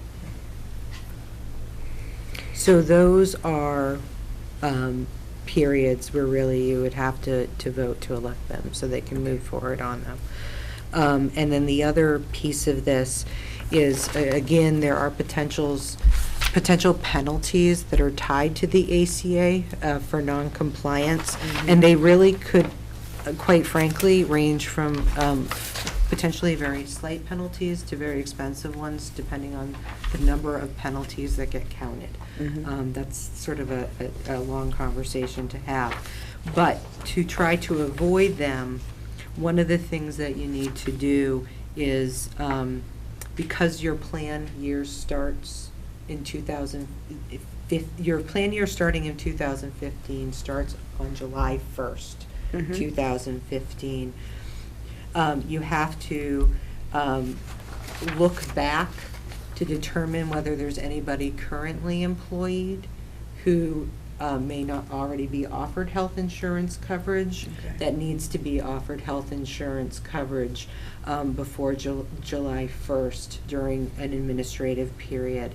And so, based on the information that we had received, and I know that you got a memo from our office, it looked like the look-back window should be May 1st, 2014 to April 30th, 2015. So then you can make those offers of credible coverage starting on May 1st, so that people would have time to Through the enroll. board? Is it, are you talking like coaches, people 24/7? What would you do with people like that? What do you mean, Like the- 24/7? or We like haven't a gotten there yet, electrical though. inspector, a dog inspector? They're 24, they get called out 24/7. He's Okay, talking about that when are we're assigning potentially- the hours and trying to got you. calculate the It would be hours. for their, with their actual average hours worked, and there are some things that we can talk to Corinne, because, you know, there's not a one-size-fits-all, although there Yeah, are some right. safe harbor rules that allow for you to sort of pick different kinds of measurements. And so, you know, for example, if you've got salaried employees whose hours haven't been tracked, who may be part-time or variable, that, you know, there are ways to really I mean, make assumptions like a about that. substitute teacher would be tough to track because, you know, they get $50 a day and they can come in or don't come in, or, you know. I think what Billy's talking about is more for the determining the full-time equivalents. Right. And determining how these people fall in, such as people who are stipend but are Right. on call 24/7. How many hours do you say they That- worked? that they Which are worked, those? Which right. are those? And I guess the question is that the board's decision, or is that something we all just address on the backside? Well, Do I they think, have to say- I think you've got to take a look, quite frankly, we got to take a look at what available tools are in the regulations. You have to take a look at what mechanisms have been used to sort of track those types of things, and those hours, if you're looking back. Mhm. And you have to take a look at, you know, what kind of options might be under the regulations for addressing those things. So quite frankly, I think having a sit-down conversation with you, or sort of get a sense of what jobs those might be, and sort of how that'll allow us to help you guys out on that. Well, if, I'm sorry. That's okay. If, I'm just trying to think this through, because it's basically, I mean, it's basically just like he was saying, it's the coaches. The substitutes are easy enough, they're either half-day or full-day, so it's 6.5 Okay. hours or 3.95. Okay. That's not the big deal, but like the on-call people, do you, I mean, even the Can- stipend is employees. Well, the on-call people, I mean, you probably have some kind of record Yeah, somewhere. can't you, about the number of calls that go on? Yeah. Like the dog officer, we should Well- know how many calls he answers. And that was the question I was gonna ask was, can we change it? I mean, going forward, we can start tracking the stuff and we can say, we're gonna do it this way going forward, but for that look-back period that we have to deal with now to come up with Yeah, I But- who but- gets but, insurance. Through the board. really can't. Let me ask you another question. Who's gonna do all the tracking? Well, I mean, that's further. you know, I'd say 99% of this is a human resource person, which we don't have. So, I sat down with Sarah and Corinne, and we came up with responsibilities there on some of them, but, you know, definitely putting a big burden on both of them, you know? And also the other ones that should be involved in that are the school department, with substitutes and all that, you know? And Or even coaches. And Rep- coaches, yeah, repping for not- yeah, coaches or exactly. whatever, you know. And same school department, so. I think when Sarah was, I did also meet with Sarah, and I think she was pretty much saying that the coaches would be one day, but that's not what we have to decide right now. Well, I we think it's- need to know how much we're gonna assign these people to determine whether or not we're offering them coverage for May 1, well, for this open enrollment period, because we need to get this information out. We need to Because- get this determined. Yeah, because they got a timetable, you So for know? coaches, it's one day, and. Well, I think, I know I wasn't involved in your conversation with Sarah, Mhm. but she did give me some notes that she had done, and she was saying that, you know, the coaches, it was like considered for the period that they were coaching, Mhm. it was 5 hours a day, 5 days a week for Right. that season. Right. Is what they considered, I mean, that's what she had said was a number that seemed agreeable, but I'm not sure how that then affects anything else on the backside, how those assignment of numbers, how, Well, I mean, I think you have to figure out how long the season is. If that's I don't, yeah. I can't answer that question. I don't know if Josh would be able to, but without looking at the regs and really having some background, it would be unfair for me to answer that question for the board. And with them being seasonal, when the average would come out to still not be an FTE. Well, that's why you look at that 12, that's why that 12-month Right. period is recommended. And Yeah. plus, when they do the full-time equivalents, selectmen, Yeah. they do it every month. They say how many full-time equivalents were there this month, and then they multiply it out, or they add them all up and then divide by 12. So Well, it and, can impact that particular That period period, of yeah. time. and I get what full-time, you're saying, yeah. and full-time equivalents are basically used when determining if you're a large employer or not a large employer. Mhm. You're only required to offer full-time employees offer coverage. So when you're tracking hours, you're tracking the full-time employees, not the full-time equivalent. Well, the term full-time equivalent doesn't come into play. Right, but we're tracking the non-full-time people, right, to Right, come up with the how many variable hours so that hours. we can combine them and determine how many full-time equivalents we have. Yeah, well, and that determination is, when you say determining full-time equivalents, you're determining whether you're a large employer or a small employer, and use that calculation of full-time equivalents for that purpose. But when we're talking about tracking hours in order to provide health Oh, yeah, insurance, that's a separate concept. That's a and separate concept. So that- That's where variable hour employees come in, and the people that Or are seasonal. seasonal as well. So, because. And that determines who you might have to extend an offer of Right. coverage to. So, I'm not that bright, so. That's okay. You got a football coach. Mhm. So he works from September to December, or for September to Thanksgiving, for argument's sake. Mhm. It's 5 hours a day, 5 days a week, but you're doing, You're it's a looking at a 12-month 12-month period. So window. in Yep. theory, unless he coached another sport in the spring or very something like that, unlikely then he'd chances fall are he's not gonna fall right. under the, Right. okay. Very That's a great unlikely. example. Okay, Now, thanks. so there's two pieces.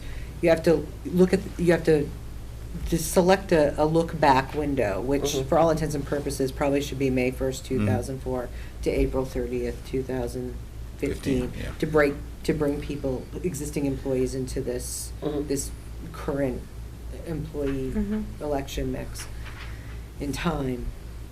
But as a practical matter, when you are looking back, you know, variable employees can be really tough. People who work on sort of a per diem basis, you might have people that accept things all the time. You have some people that Right. don't accept anything.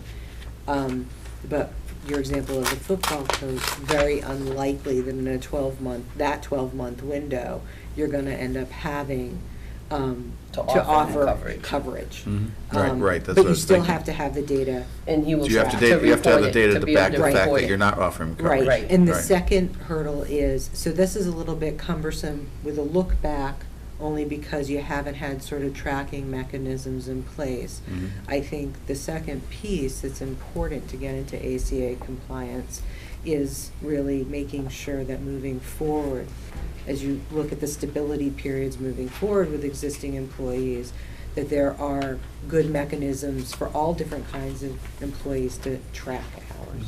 Okay. So like, through the board? Yeah. Like crossing guards and stuff, they wouldn't fall under this then, huh? Crossing guards, if they're Cro- employees of the crossing town guards. and they work on a regular basis, and it's possible, like, for example, if you have employees who always work, you know, 20 hours a week, and it's steady and it's always the same part-time, you know they're, or 19, I'll say, because Yeah. 20 is a little tricky. So let's say it's 19 in the public sector, you're not gonna have to offer them coverage. It's gonna be mostly variable employees, and those employees that work on a seasonal basis, but maybe for a high amount of hours, Yep.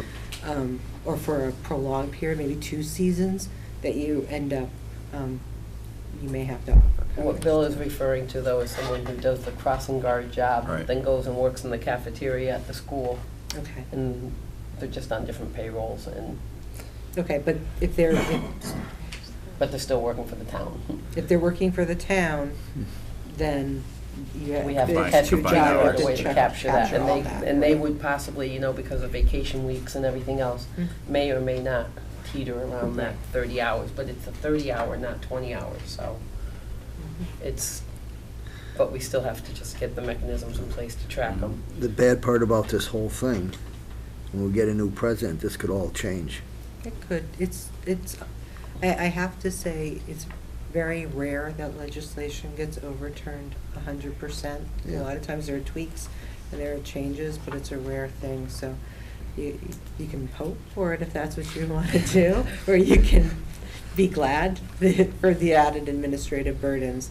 But for right now, I don't know who would be, but for right now, yeah, you sort of have to just sort of deal Now, with the situation. is it the government that decides whether we did this right or we did it wrong and we get a fine? Because I'll tell you, this is definitely like hieroglyphics, this thing. Typically what happens is, and Josh might be able to explain this a little bit better, but my understanding is that typically when people go to file their personal income taxes, Yeah. if they don't have coverage that's Mhm. adequate, then it can, You know this. it basically can trigger a reporting and an audit for an employer. And the IRS does actually regulate it, which I know is a little bit weird for the public sector to sort of be thinking that they might have them coming into the scene at some point, but they potentially do. And the IRS, so they basically, there's several agencies that are involved on the federal level. You have the U.S. Treasury, the IRS through them, as well as the Human Services Agency, as well as the Department of Labor. So all these agencies kind of coalesce to sort of take different parts of the ACA. The concern would be the penalty, which would be coming from the IRS. And that's where you It's need substantial.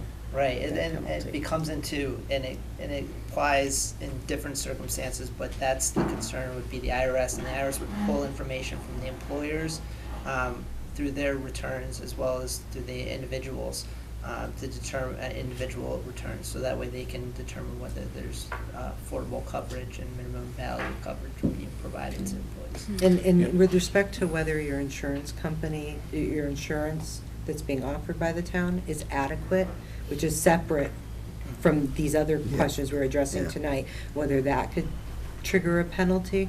I do think insurance companies have done a pretty good job to try to offer packages that would meet the federal standards. However, I think it's, my recommendation would be for the town to just, work closely with those insurance I companies. do believe Scantic Valley makes sure that our plans won't be adequate to fit minimal Yep. essential coverage. But one question would be the affordability safe harbor. Is that something we decide what we're gonna use? Or is that something the selectmen have to decide what we're gonna use? I'm not, Well, is it a policy decision? I mean, when you say affordability, you're talking about obviously the ability of the employee to pay for the because insurance. I know with our state, who are sort of the poster children for the federal plan, when you do a tax return, there's ways, depending on where you live, your income, your availability of insurance from your employer, as to whether you can get out of the penalty, for lack of a better word. So I wouldn't say it would be our job to set those standards, Well, because it's there's not whether or not they can pay for it and whether or not they're gonna pay for your insurance, as much as whether or not you make it affordable for them to buy it if they want it. They wanna make sure you're not pricing it out of their range Right. to purchase it. Is that But it's not our a fair way of saying it? But it's the premium cost, Right. and that's Right. really dictated by Yeah, the it's not our job insurance to company. dictate the premium cost. If That's our, by Scantic Valley, right? if our cheapest policy is $400, say, for a policy, we can't tell somebody who's making Yeah. $20,000 a year, we're gonna give it to you for $200. Well, but we can't, but that's one of the issues, is that if our policies are that rich and our employees are that poorly paid, we're not offering them insurance they In the can cover, public, they can carry. what I can say is this is not a very straightforward issue in the Mhm. public sector. Public sector health insurance is governed by, in Massachusetts, is really governed by the Chapter 32B process. So it's not like a private sector, non-union employer that can just basically shop around for insurance and select the one that is going to be considered affordable and is going to be considered, the best deal for the employer and the employees, and sort of come into compliance. To some extent, you are stuck with either the 32B Section 19 process when it comes to selecting insurance or the plan design process in terms of making changes to plan design that might make something more affordable. That's why I'm saying I think it's incumbent in terms of really working closely with those in those the insurance companies to make sure that the cost and the coverage really meets the standards of the act. And then if there is an issue, you then at that point, you really have to go and look to see what you can do through the required processes to address it. But I don't know if there's an issue at all. So do we just This is sort of assume a that hypothetical. our insurance, we intend it to be affordable? No, you intended to, but I think, I mean, I would say have a conversation to, you know, I don't have that information. If someone in the town, was in that situation where they were making a salary but not enough and they couldn't afford our health insurance, can they go on like Mass Health or one of those, can they opt for That's where the based on their penalties income? kick in. They sure do. I That's saw where the that. penalties kick in. If it's deemed that we're not affordable Well, and but they're. say we are affordable. Oh, But they if they it's still have the deemed that right we to go. weren't, because that particular employee couldn't afford our coverage. I think that. But They- but I guess if right to. 99% of the people can't afford it and one can't, I wouldn't say our insurance was not affordable. I mean, It's that's, choice. of course, that's logic, but once again, which flies in the face of government. So, Yeah.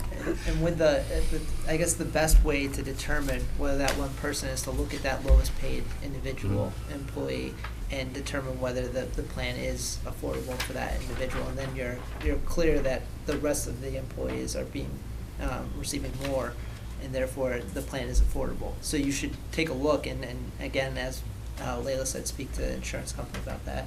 And they can look at the affordability as to the individual with the lowest salary employee. Mhm. So I think that's the key. It's that one person, again, the federal government still will, if that individual goes to the exchange, they may get what's called a tax credit or premium and allow them to purchase insurance through the exchange, and then that would be trigger the potential penalty that would be okay. associated. Okay.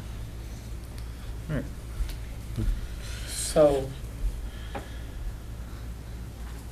So for $38 a week, they'd have to go down. so for us to determine the affordability safe harbor, that's just something outside of here. We'll just do it all in. Yeah, I think it's an analysis that you need to have based on the data you have about the cost and the coverage of your current insurance. And if there were issues, then we really have to look at the 32B processes that are available to see what can be done to deal with that. So what do you need us to vote on tonight here? These items? All Yeah, I think those the items. initial measurement period, initial administrative period, the initial stability period, the standard measurement period, the standard administrative period, and the standard stability period, and the look-back period for existing employees. Do you think there's anything else? Well, the Or only those are other the things that they critical need to items? decide is whose shoulders or whose desk is this gonna fall on? Because for 3 or 4 of us to be spinning our wheels trying to do the same thing, if we can dole out responsibilities and say, Yeah. this is the responsibility of here, here, and here, we can all just go and tackle our given jobs. Okay, well, first thing obviously is this. Can I list these all in one motion and then have, Yep. you can take the vote? All right. I'd like to make a motion to approve the initial measurement period to be 12 months beginning on start date of employment. The initial administrative period to be 1 month, starts on end date of initial measurement period through end of first calendar month, beginning on or after the end of the initial measurement period. The initial stability period to be 12 months after end of initial administrative period. The standard measurement period to be 12 months, the standard administrative period to be 2 months, the standard stability period to be 12 months. The first year look-back period for existing employees to be May 1st, 2014 to April 30th, 2015, to start on May 1st thereafter. Somebody want to move that? Oh, so moved. Is there any further discussion? Hearing none, all in favor? Aye. All right. Just wants to thank you to Sarah for sitting down and making making that all understandable and for you guys coming to Kareem, me. did you mark down what we agreed to? Now, you were saying, just on the side here, you were saying that the IRS, they're gonna look Oh, at yeah. tax returns, federal tax returns, to see the people with the penalties? Or they'll use that information. Because I think I've had one client, or two, I think they got penalties this year. One of the clients, because their state penalty was so high, the state penalty, they take the state penalty, deduct the federal penalty, and that's the net state penalty, so there actually was not a penalty on the federal return. So, and it was, so I'm thinking, that'll offset, that'll mess the government up, because, because Massachusetts has a much higher penalty than the federal government does. No So, kidding. yeah, yeah. Hmm. So, which surprised me, because I looked and I went, wait a minute, there should be a penalty on both of these. Yeah, and I think that's partially the idea that there's these state exchanges, and then you have the federal government, IRS, kind of overseeing this Right. process. But again, the state exchanges have their own separate processes. You're seeing that in Connecticut and Massachusetts as well. So. Yeah. All right, and as far as, I think they should. I'm open to, like, as far as who's gonna do this, I'm guessing it's gonna be a combination of you, And Sarah? you and Sarah. And as far as, like, my theory, and you guys can chime in, but my theory is, as far as getting the information on, like, work hours and things, department heads should be able to, Exactly, yeah. provide you with that information, and then you gotta make sure that they realize it has to be accurate, because we don't wanna be subject to penalties because they took a shortcut and decided not to actually, get you the correct hours of a coach, or of somebody who may not be a full-time, I was thinking of, but I realized it's a different animal. I was actually thinking of on-call firefighters, but I don't think they'll do enough hours in the course of. They're different because they get paid for the hours they work. Okay. They're Right, on as call, but opposed- they don't necessarily, it's not on call, so as that. Yeah, because people get paid for It's not on-call when like- they're not necessarily working, right? Right. Just for the But they fact that- don't, okay. they're just on call, basically, they're on reserve, and if they're Okay. available, they work and they get paid for the hours they work. Okay, all right. But then you have people like the inspectors, Mhm. who, And as we discussed before, there's gotta be a way to quantify how many times they go out, so, going forward, sure. yeah. And even going back, we should know how many electrical inspections were done. Some of the things, some of the fire things and stuff, we may not be able to know, but at least with the plumbing and electrical inspectors, we know how many places they went to during the course of a year, so. Well, during, I believe, Nick, I I think. may be wrong, but during the hours that they're actually here, Monday through Friday, they get a stipend to be here those hours, correct? Like the electrical inspector, the plumbing stipend covers inspector? the time that they're here in the office and any inspection time. Oh, it does, okay. It's just a flat rate. Okay, but you have a standard, you know how much time they spend in the office? Well, In for- the office, yeah. For 19 hours on them, right, Nick? While they're in the office, Okay. yes. But then those after-hours things, no. All right. I would recommend, just as a recommendation, to really come out with, just to sit down and look at sort of there's gotta be a master list of sort of who works for the town everywhere, and just sort of go Yeah. through the ones that you Yeah, have we don't have to do questions that about tracking. in the meeting, but yeah, you're right.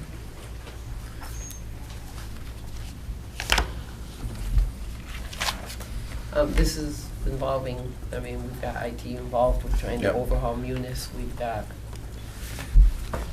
it's a big project. Takes a village. Do you need Sometimes those, two villages. Kareem, do you need those answers tonight, those questions? Is that what you and Sarah Or, want? or actually, I get an idea, why don't you and Sarah get together and That's exactly what I was gonna say. decide how you think we should attack this, and we'll be happy to. Yeah, we already We'll did. be happy to approve who's gonna do, who, Well, we've come up with our ideas of what we thought were reasonable, okay, as far as who's gonna do all those duties? as far as who's tracking tracking the necessary information regarding the hours, that should be done with payroll. Mhm. Ensuring new hires reports to benefits to elect or waive coverage, if not eligible, get information regarding the marketplace, whatever, that would be payroll. Can we get that list? Sure. With the who we put down on them? Yeah, because that Um, would be a first read. Yeah, I can Yeah. get that for you. That'd be Okay. great. But it's just, we need to Okay. determine this within 2 weeks or so. We got a meeting next week, We have a meeting next week. so if you get us that information, we'll be happy to you want me to just make you a copy of this? Yeah. I'll go into, Okay. okay. Is it the same ones when I sat with you guys? Yeah. And then who really oversees the whole project? Is that something that would be the town administrator's job? I mean, this is really, Yeah. we all know what the Yeah, we other should- two letters that We- go with FMLA and ACA, Yeah. HR. But in our town, it's NO. So we have to plan accordingly. So we just need to, it's just if we all have our own thing to concentrate on, Yeah, oh yeah. we'll get a lot more done. That's what I'm thinking, if you all have your own thing to do, and you report to a central person with all the information, then that'll work, Okay, So, very good, yeah, get that to us, and we'll be happy to do something next week with it. okay. Thank you very much. Well, When's you'll your probably meeting stay next in. week? The 7th. 7. I'll leave the Okay. copies in your, Very good. Thanks. Thank you very much. Oh, for your input. Nice meeting you. I appreciate it. thank you. Thank you. Sorry, Josh. That's great. Thank you. All right, next on the agenda, poll location hearings. Mr. Chairman? Yes, sir. 3 poll location hearings were done yesterday. There was a memo summarizing what occurred. Excuse me. The first one was for Verizon, and it was one on LaSalle Street. There were members of the public present, and based on the hearing, the outcome of the hearing, the recommendation to the board would be, there was discussion about a tree that needed to be cut. Because what they want to do is put in a smaller type pole. There's a guy wire that's anchored into a tree right now, and apparently the space is rather tight. The tree, come to find out, is a town tree. However, in speaking with Mr. Morandi from the DPW, it's too soon to tell whether or not the tree is viable. They need probably about a week or two to see whether or not it buds. He explained to me, just in rough terms, that if it is a viable tree, it's not likely a candidate to be taken down, because what had been asked by those present yesterday was for a recommendation of the board to approve the setting of the pole contingent upon the tree being removed. So, without knowing that, I think the board's option here is to wait to see if the tree can be removed, and if it can't, then I don't know, maybe make a decision to. For the setting of the pole with the tree there. Right, or. At some point. But it's, if I may, it's extremely tight in there for that to happen, and that was Okay. a concern of the residents as well as myself. All right. And Well, then they'll have to wait. as I understand it, the pros of the request is coming because they're saying that there's a matter of tension on the tree. It eventually will kill the tree, or likely to kill the tree, and then it has effects on the tension with the wires and swaying with the wind and so forth. But so. All right, so we'll hold off on that. That's- Yeah. Maybe I have that wrong. Did I have that wrong? No, I'm not laughing at you, Nick, but, I did that for a job. It depending on how big, Both, the how trees small, and the poles. how small the tree is. I've never seen one sway when the tree, but I just didn't want to say nothing, but I don't know how large the tree is, so I couldn't say nothing, but. All right. So that would be my recommendation, to wait and see whether or not the tree could be taken down and then make a decision. Okay. Yep, we'll hold off on that one. The next one was withdrawn. Next one was withdrawn. There were different technical aspects that just weren't Okay. being addressed. And then the Auburn Street, there was no objections raised, so I'd They like to make a didn't. motion to approve the pole location for Auburn Street. So move. Is there a second? Second. Any discussion? Hearing none, all in favor? I All got a right. question through the chair. Mhm. Is there a way that people who are coming to these, requesting a poll location hearing, that they can kind of vet it out first and find out, make sure that they know where the sewer lines are, et cetera, because Isn't that all the of job it- of the thing is that you got the electrician that's here at this hearing, and the, Well, to answer your Other question, person, yeah. Angela, yeah, DigSafe does the electric, telephone, and cable TV. Right, shouldn't they be required to But contact? they're not the under dig safe to town for the sewer and water. So if we're putting one in the town, Yeah, the town should be notifying them where the water and sewer. And that's the biggest problem we had, that they weren't under dig safe. okay. So when you dug down, like Mr. Adams knows, when I was on Route 83 once, Mm-hmm. out in the middle of the winter during a snowstorm, I'm digging a pole with the auger, and there's a high-pressure line underneath, Yeah, because they changed the road down by your house. And, but we weren't notified, and, you know, it could have been a serious problem. That's why the town, if we're doing any pole work out here, they should definitely let them know, yeah. or anchor work, you know? Yeah, so, I mean, so I think that people who are requesting the poll hearing would have that information prior to getting the hearing. I'm just, Yeah. because by the time you pull everybody together, those are resources, Well, Frank, and we're kno- paying for that. But Frank, knowing that we're gonna have these, Yeah. he should be giving them that information. Ah, You okay. know, so when they do come to our meeting, Mm-hmm, they know there's a sewer or water line there, you know? okay. All right. We have to look at seeing, making sure that. I mean, it should that's be a happening. volunteer thing for the town, Gotcha, because they're not under dig safe and it's not required, you know?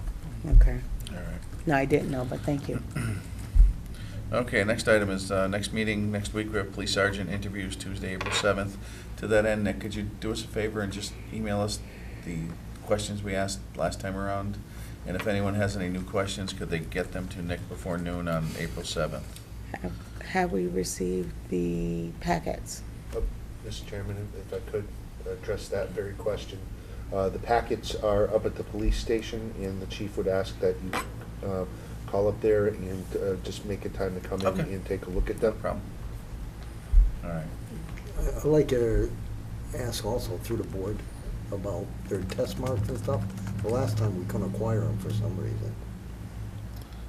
Okay, do you mean test marks as far as the civil Taking the service? sergeants, yeah. Oh, sergeant.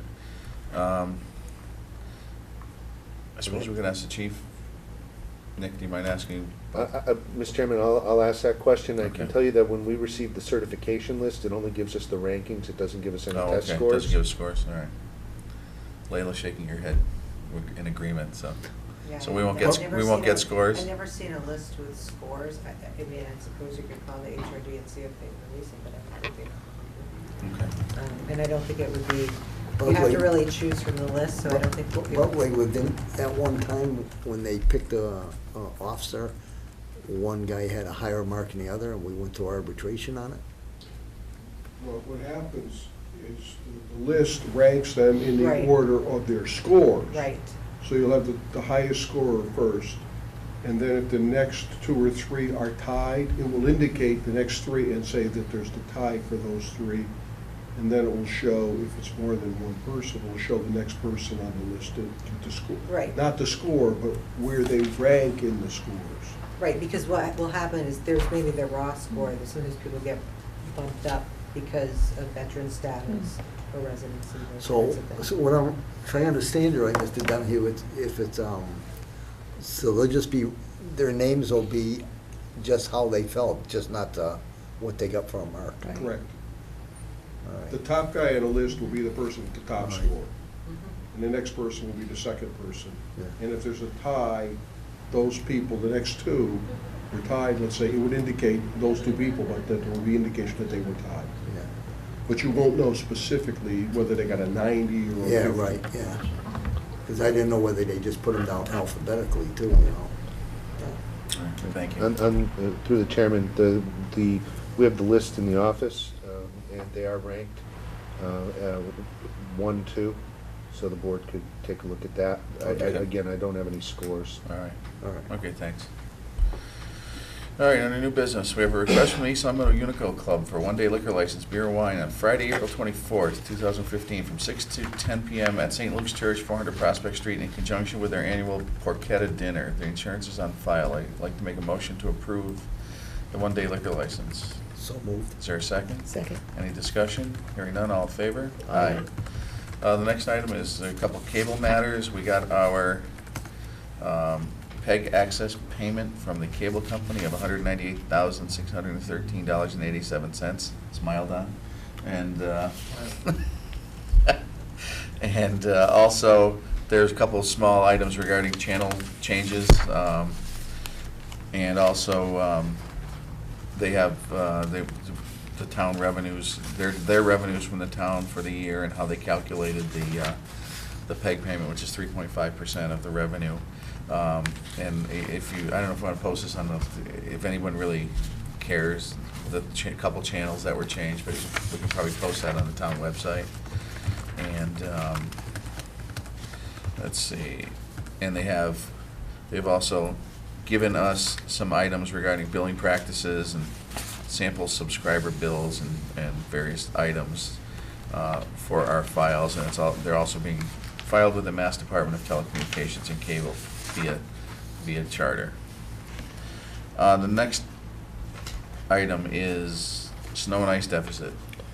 Mr. Chairman, it was brought to my attention from the town accountant that there's a bit of housekeeping that would need to be addressed. The board would be asked to consider voting to approve a vote to approve going into a deficit for snow and ice expenditures for the current fiscal year.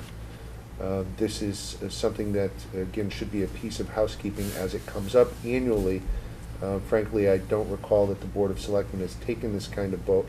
I also have not had a chance to speak with council about it, but again, through training that the town accountant recently attended, one of the things that she brought back was the need for the Board of Selectmen to take this vote to approve going into a deficit, which you would do on an annual basis, depending on where you were, and certainly we've reached that threshold really months ago.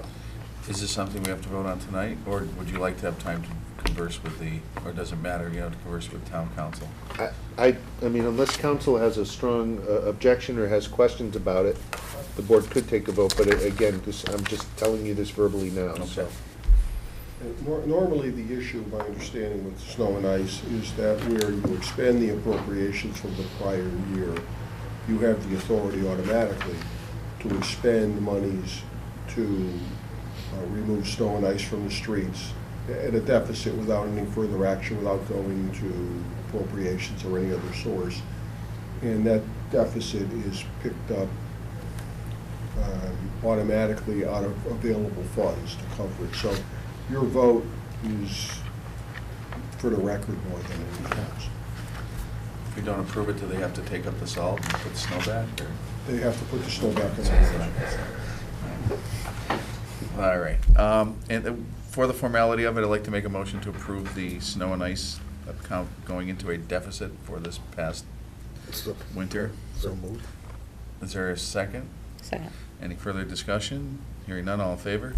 Aye. All right, next item is, we have for signature the town election warrant, which lists the various categories of elected officials that are up for election. And also question one, which is, shall a commission be selected to frame a charter for the town of East Long Meadow? And then there would be, I guess there's only 8 at this point, or eight charter commission people to vote for. And just to note, the polls will be open from 7 a.m. to 8 p.m. 2 weeks from today. So we will be signing that at some point before we leave. I got it. Okay. All right, I'd like to make a motion for a 5-minute recess. So, second. Wait a minute, did you move Okay, it? I moved it, I All right, guess. all right, all in favor? Aye. I figured And before I you do guess the we're Board of moving. Health, you can go to- All I'm right, sorry. all set? We are back, and next item on our agenda is Board of Health. The first thing on the agenda for the Board of Health, y'all said, is proposal from the temporary health agent, Lois Lunowitz. We got a vote tonight on the food establishment plan review application she gave us. I assumed the last time everybody liked it, the only problem we had, Was the fee? or I had, was the fee. Yeah. Because after talking with people that give the applications out, when they do a business or establishment, they figure there's enough fees here and that we should lower it to $25. Okay. Any discussion regarding? I just like to see East Long Meadow on it. Yeah, I like the idea of dropping it too, so, you know. Did you, yeah, did you, So- Angela? Yeah, I think that's a great idea. Okay. I'd like to entertain a motion to pass the temporary, or the food establishment plan review application from a temporary health agent, Lois Lewinsky. So moved. At the fee, the $25 fee. And the 20, yeah, and the fee is $25. So moved. Is there a second? Second. Any discussion? Hearing none, all in favor? Aye. All right. All opposed, none? Okay, it passed.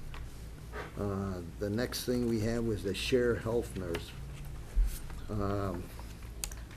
I just went to a meeting on that, and what they did, they lowered our fee for each town, and the fee for East Long Meadow is $979.25. My own opinion on this, I don't think we should buy into this. Because the information we get from this is information we can get from our own health nurses here and stuff, and I don't know, I just, you can give me your input, Angela, because you went also, but. Yeah, at first I was against it, Selectman Gorman, but then I was thinking, since they did bring it down, what was the original price? It was like What was that, Nick? I forget. Like 4,000 or 5,000, I thought. Yeah. And, But you gotta understand, this is just a buy-in to see if they get another grant. If they don't get the grant, then we don't have to pay it. well, suppose you don't have to pay it, but I mean, why would you pay up front for something if you don't know you're getting it? Well, as I was about to say, It's with like- with regard to our Maven reporting, Yep. which is mandated, my understanding is that they are still doing that for us. So, which I was surprised. I thought that our own nurse was doing it, but apparently she is not. So, yeah, and, okay, I'm listening. That's news to me. Yeah. And this has been an old source of. Yes, I do know and- that. And respectfully, I want to know if there's something behind it, because I don't understand.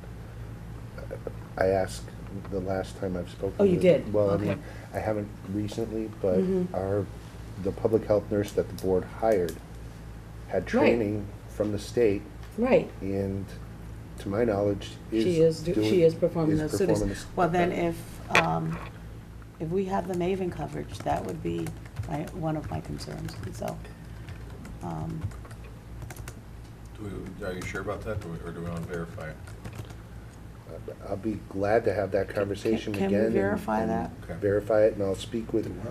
Verify the That fact that we- we've got the coverage. Maven coverage. Yeah. Because that's something that's mandated by the state, and it keeps, Maven keeps track of all of our infectious diseases. Because I go to those meetings, sit down there, Yeah. and there's not too much interest. The meeting we went to yesterday or the day before there. Yeah. There was food there, so that's the most people I ever seen there. Oh, But I gotta tell you, when I go to those meetings, there's only 4 of us out of 12. out of the 12. But yet do we know if everybody has bought in yet? No, Do they we all- know? No, they Can we, they have not? No, have not. Well, if they have not, then it wouldn't go anyway, even if we did vote on it. Can we find out about the Maven thing Yeah, first? yeah. If you, check with our health nurse.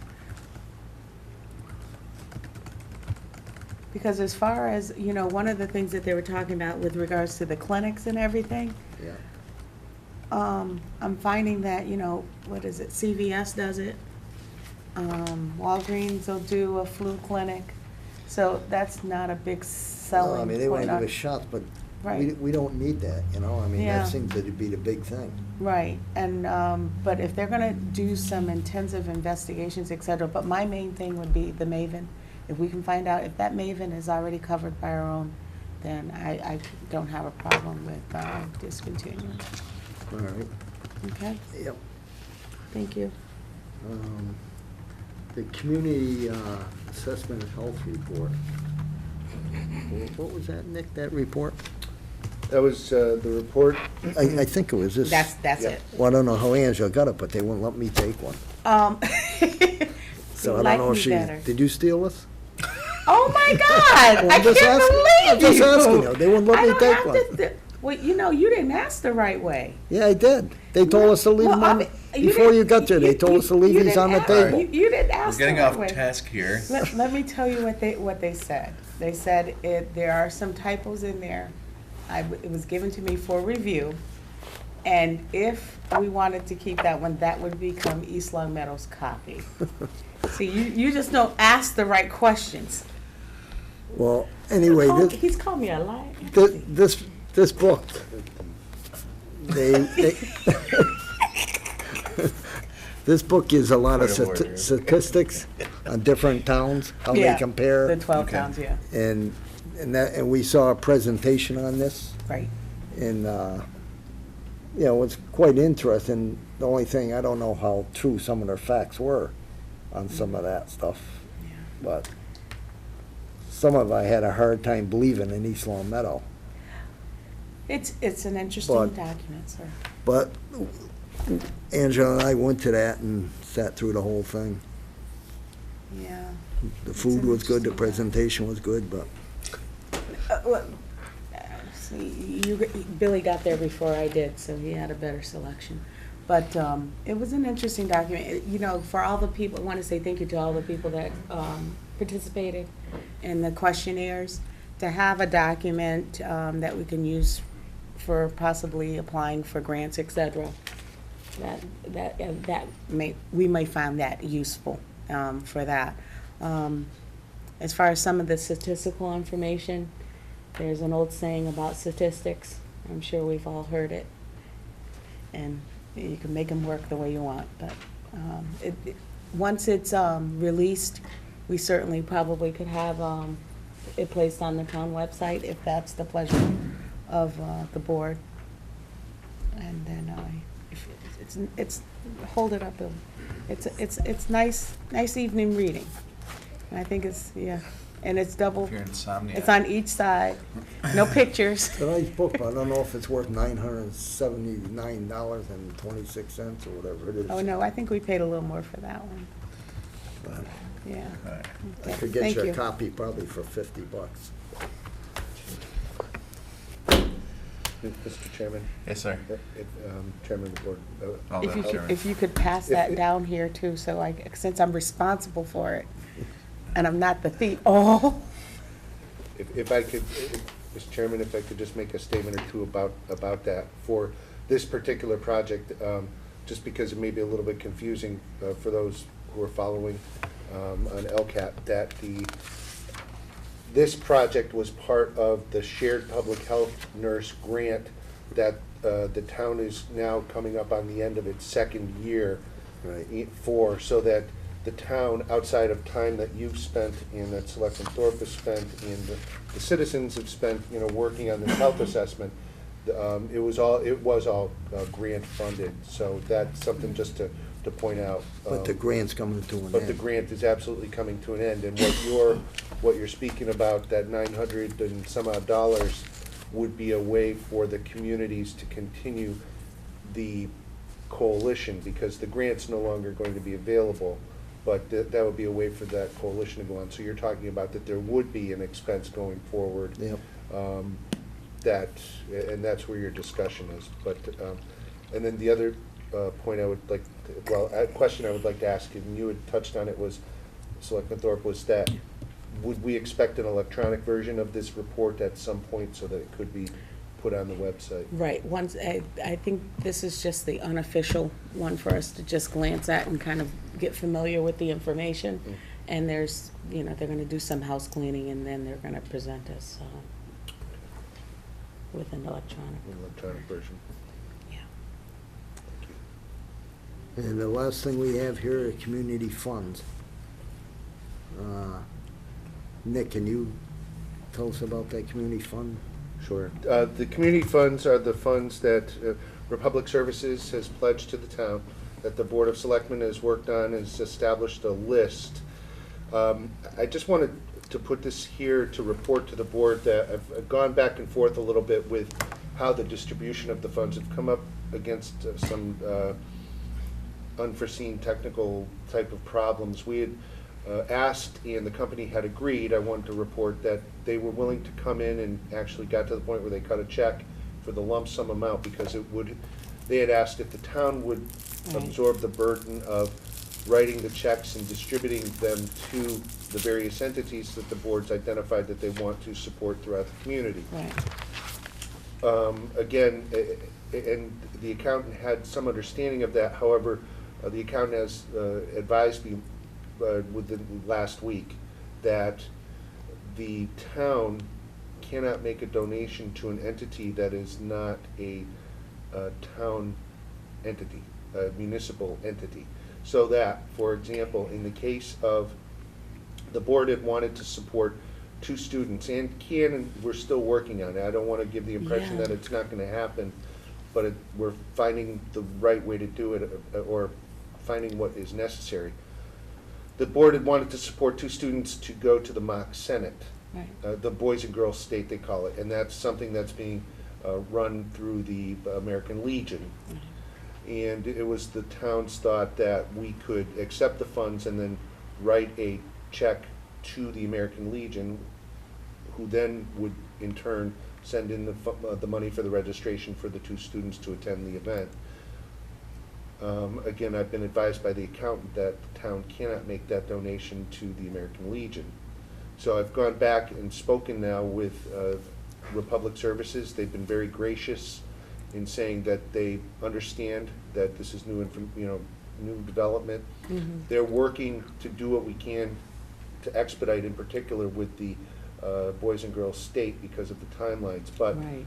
the upshot of the whole thing is it's likely that all of the checks that would be cut will need to be cut from Republic and sent to those individual entities or individuals even from the company, which is a whole layer of getting the W-9s and other paperwork to them, and then they, Republic working within their corporate as quickly as they can to get all of that done. So I wanted to report there's been a little bit of a snag in getting it done. I expect that everything will be funded as the board has discussed and decided on, but it's just another layer there. Did that change from last year, Nick? On how we did it?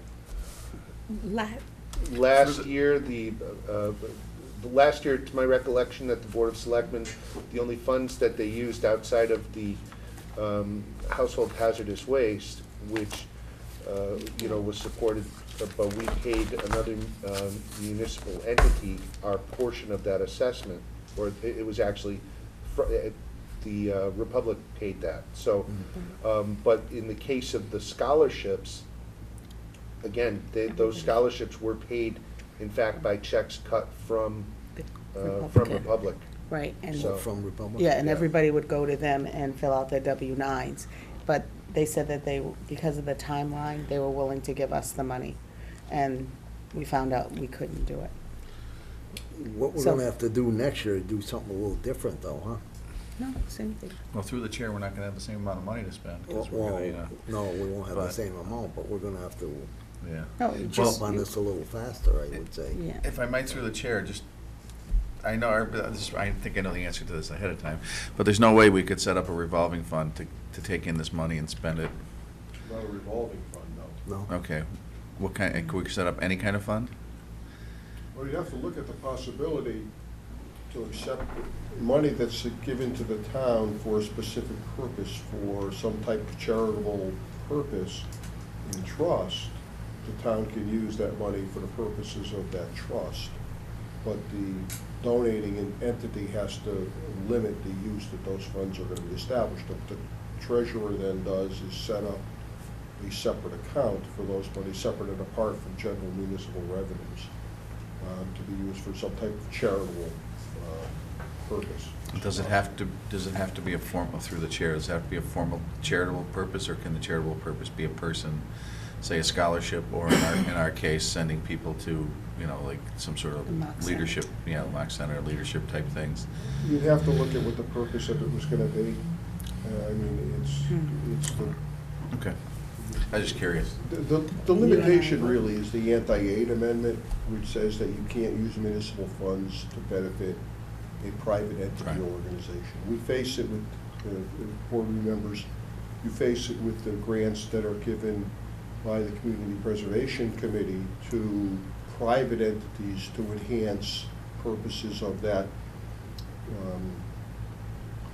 where we get agreements from those private entities that put some benefit back to the community.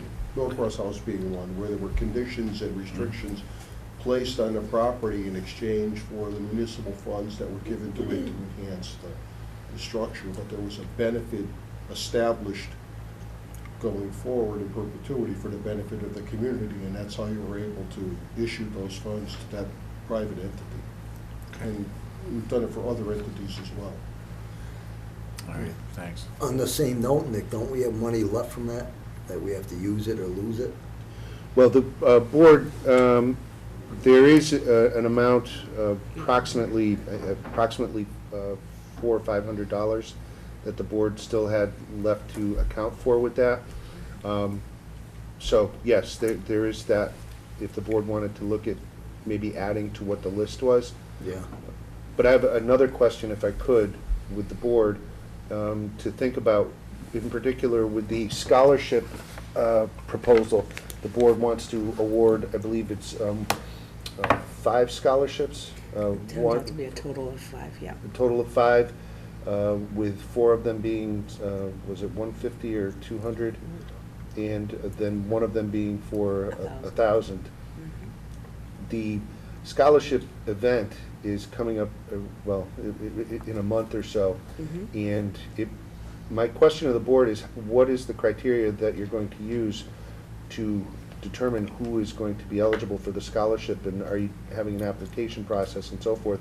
And then also to think whether or not you would realistically have time at this point to put it in line for the night of the scholarships, or if the board would prefer to look at doing something on its own and issue a scholarship, you know, say in May or June or something like that, later in May, in June. See, I thought the school was going to give us people that won a scholarship, then we were going to donate, give the money for the scholarship out of it. What we did last year was they gave us through the chair, they gave us like videos, and we chose very quickly and then got them on to the award ceremony. Right now, we're looking at a 2-week window, tops, if you want to go forward with that. The only, there's 1, 2, 3, 4. There's 4. There's 5. 5 I think total, there I may be believe. 5. Yeah. There's no description on the other one, but there's a description for the first 3. The top one was 1,000, and there were 3 for 250, I think it was, and then there was yours. Do you want to just have them choose someone? We can bring it back on the 7th and then approve it and get it moving. Do you know exactly how much extra money there is, Nick? Is it 400? I think the number is 400 is a safe number.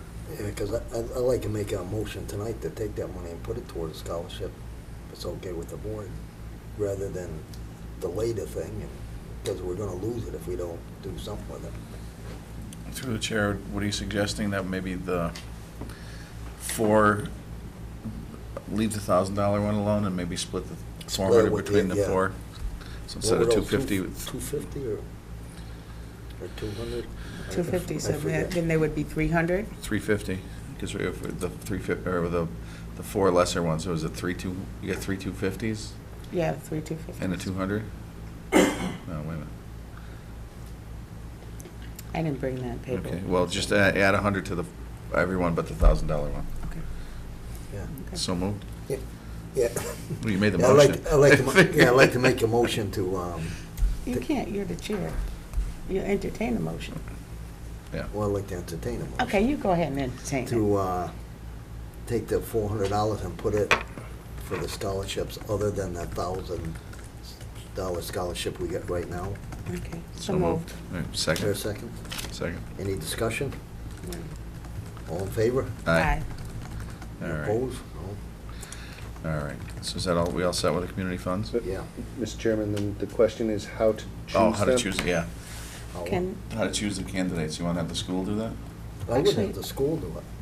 I mean, I remember back in the, when we had more time, a few years ago, we actually had the candidate had something to do with recycling, right, Mr. Mackey? right, Yeah, and I think they had some sort of they do videos. video, well, I don't know if it was, did she do a video, or was it writing regarding the, this was 3 or 4 years ago. Oh, 3 or 4 years ago, I don't know about that, yeah. Yeah, okay. Because I don't know if time-wise, if we have enough time Well, we to, can work with Mr. Macarini and get Yeah. that. Why Right. couldn't we let the school, because we're judges for, when the kids had, all the seniors had to present something to us, and there are 4 judges for each group, there were like, I don't know Yeah. how many kids, and Yeah. the whole class had to do it.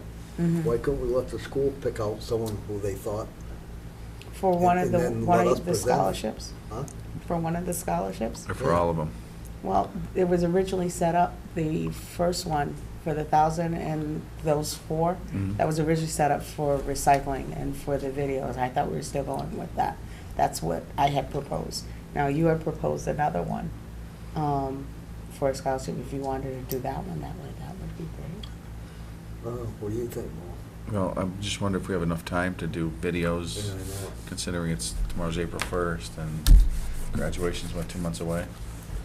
So, I mean, we could let the teachers that were involved in the judges yeah, I think, pick people, I think because we don't your have idea, enough time. I think your idea through the chair of talking to Mr. Talk to Macarini. Macarini. Yeah, and see what he suggests, because we're in a time crunch here, and Yeah, I realize money is money, but Yeah. I'm wondering if someone will We'll put get- forth an put effort forth for a the- $250 scholarship or Well, for $350. $1,000 they would. Well, yeah, that's true, but we still have to disperse the other 4 also, so. Yeah.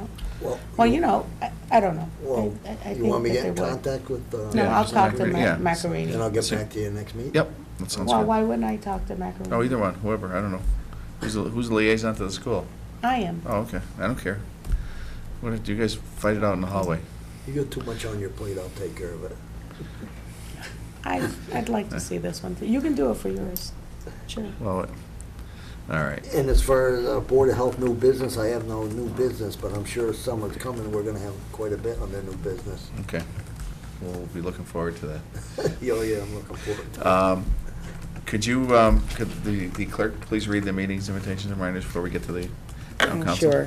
A community preservation meeting on Wednesday, April 1st, which is tomorrow at 6:30 at the Town Hall Hearing Room. Town office is closed on Friday, April 3rd in observance of Good Friday. Board of Selectmen meeting on Wednesday, April 7th at 6 p.m. and that's in the Council of Aging Media Room located at 328 North Main Street. The annual town elections will take place on Tuesday, April 14th at Burson Park Middle School from 8 a.m. to 8 p.m.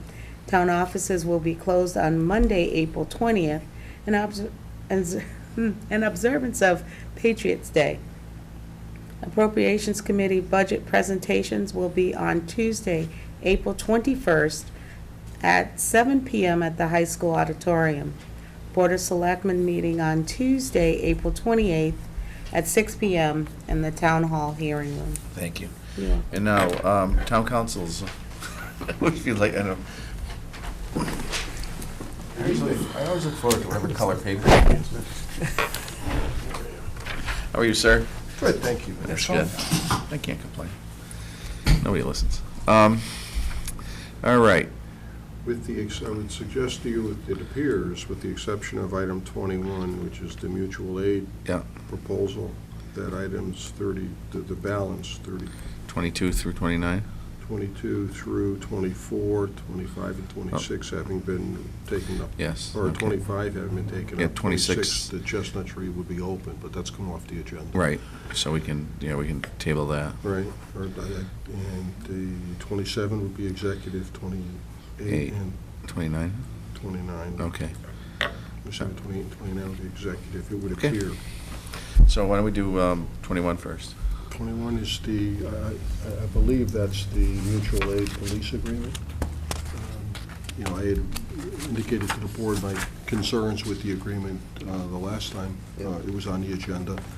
I have not had any further discussions with the chief since he's been back with respect to the agreement, and so my concerns that were expressed at the last time we discussed it with the board still exist.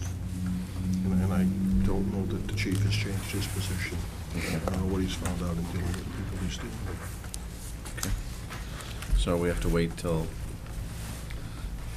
It's his agreement, basically, and I think that if the board is going to take a position up or down on this, you really need to get the position from the chief as to Yeah. what he thinks, because Okay. it really is a police mutual aid.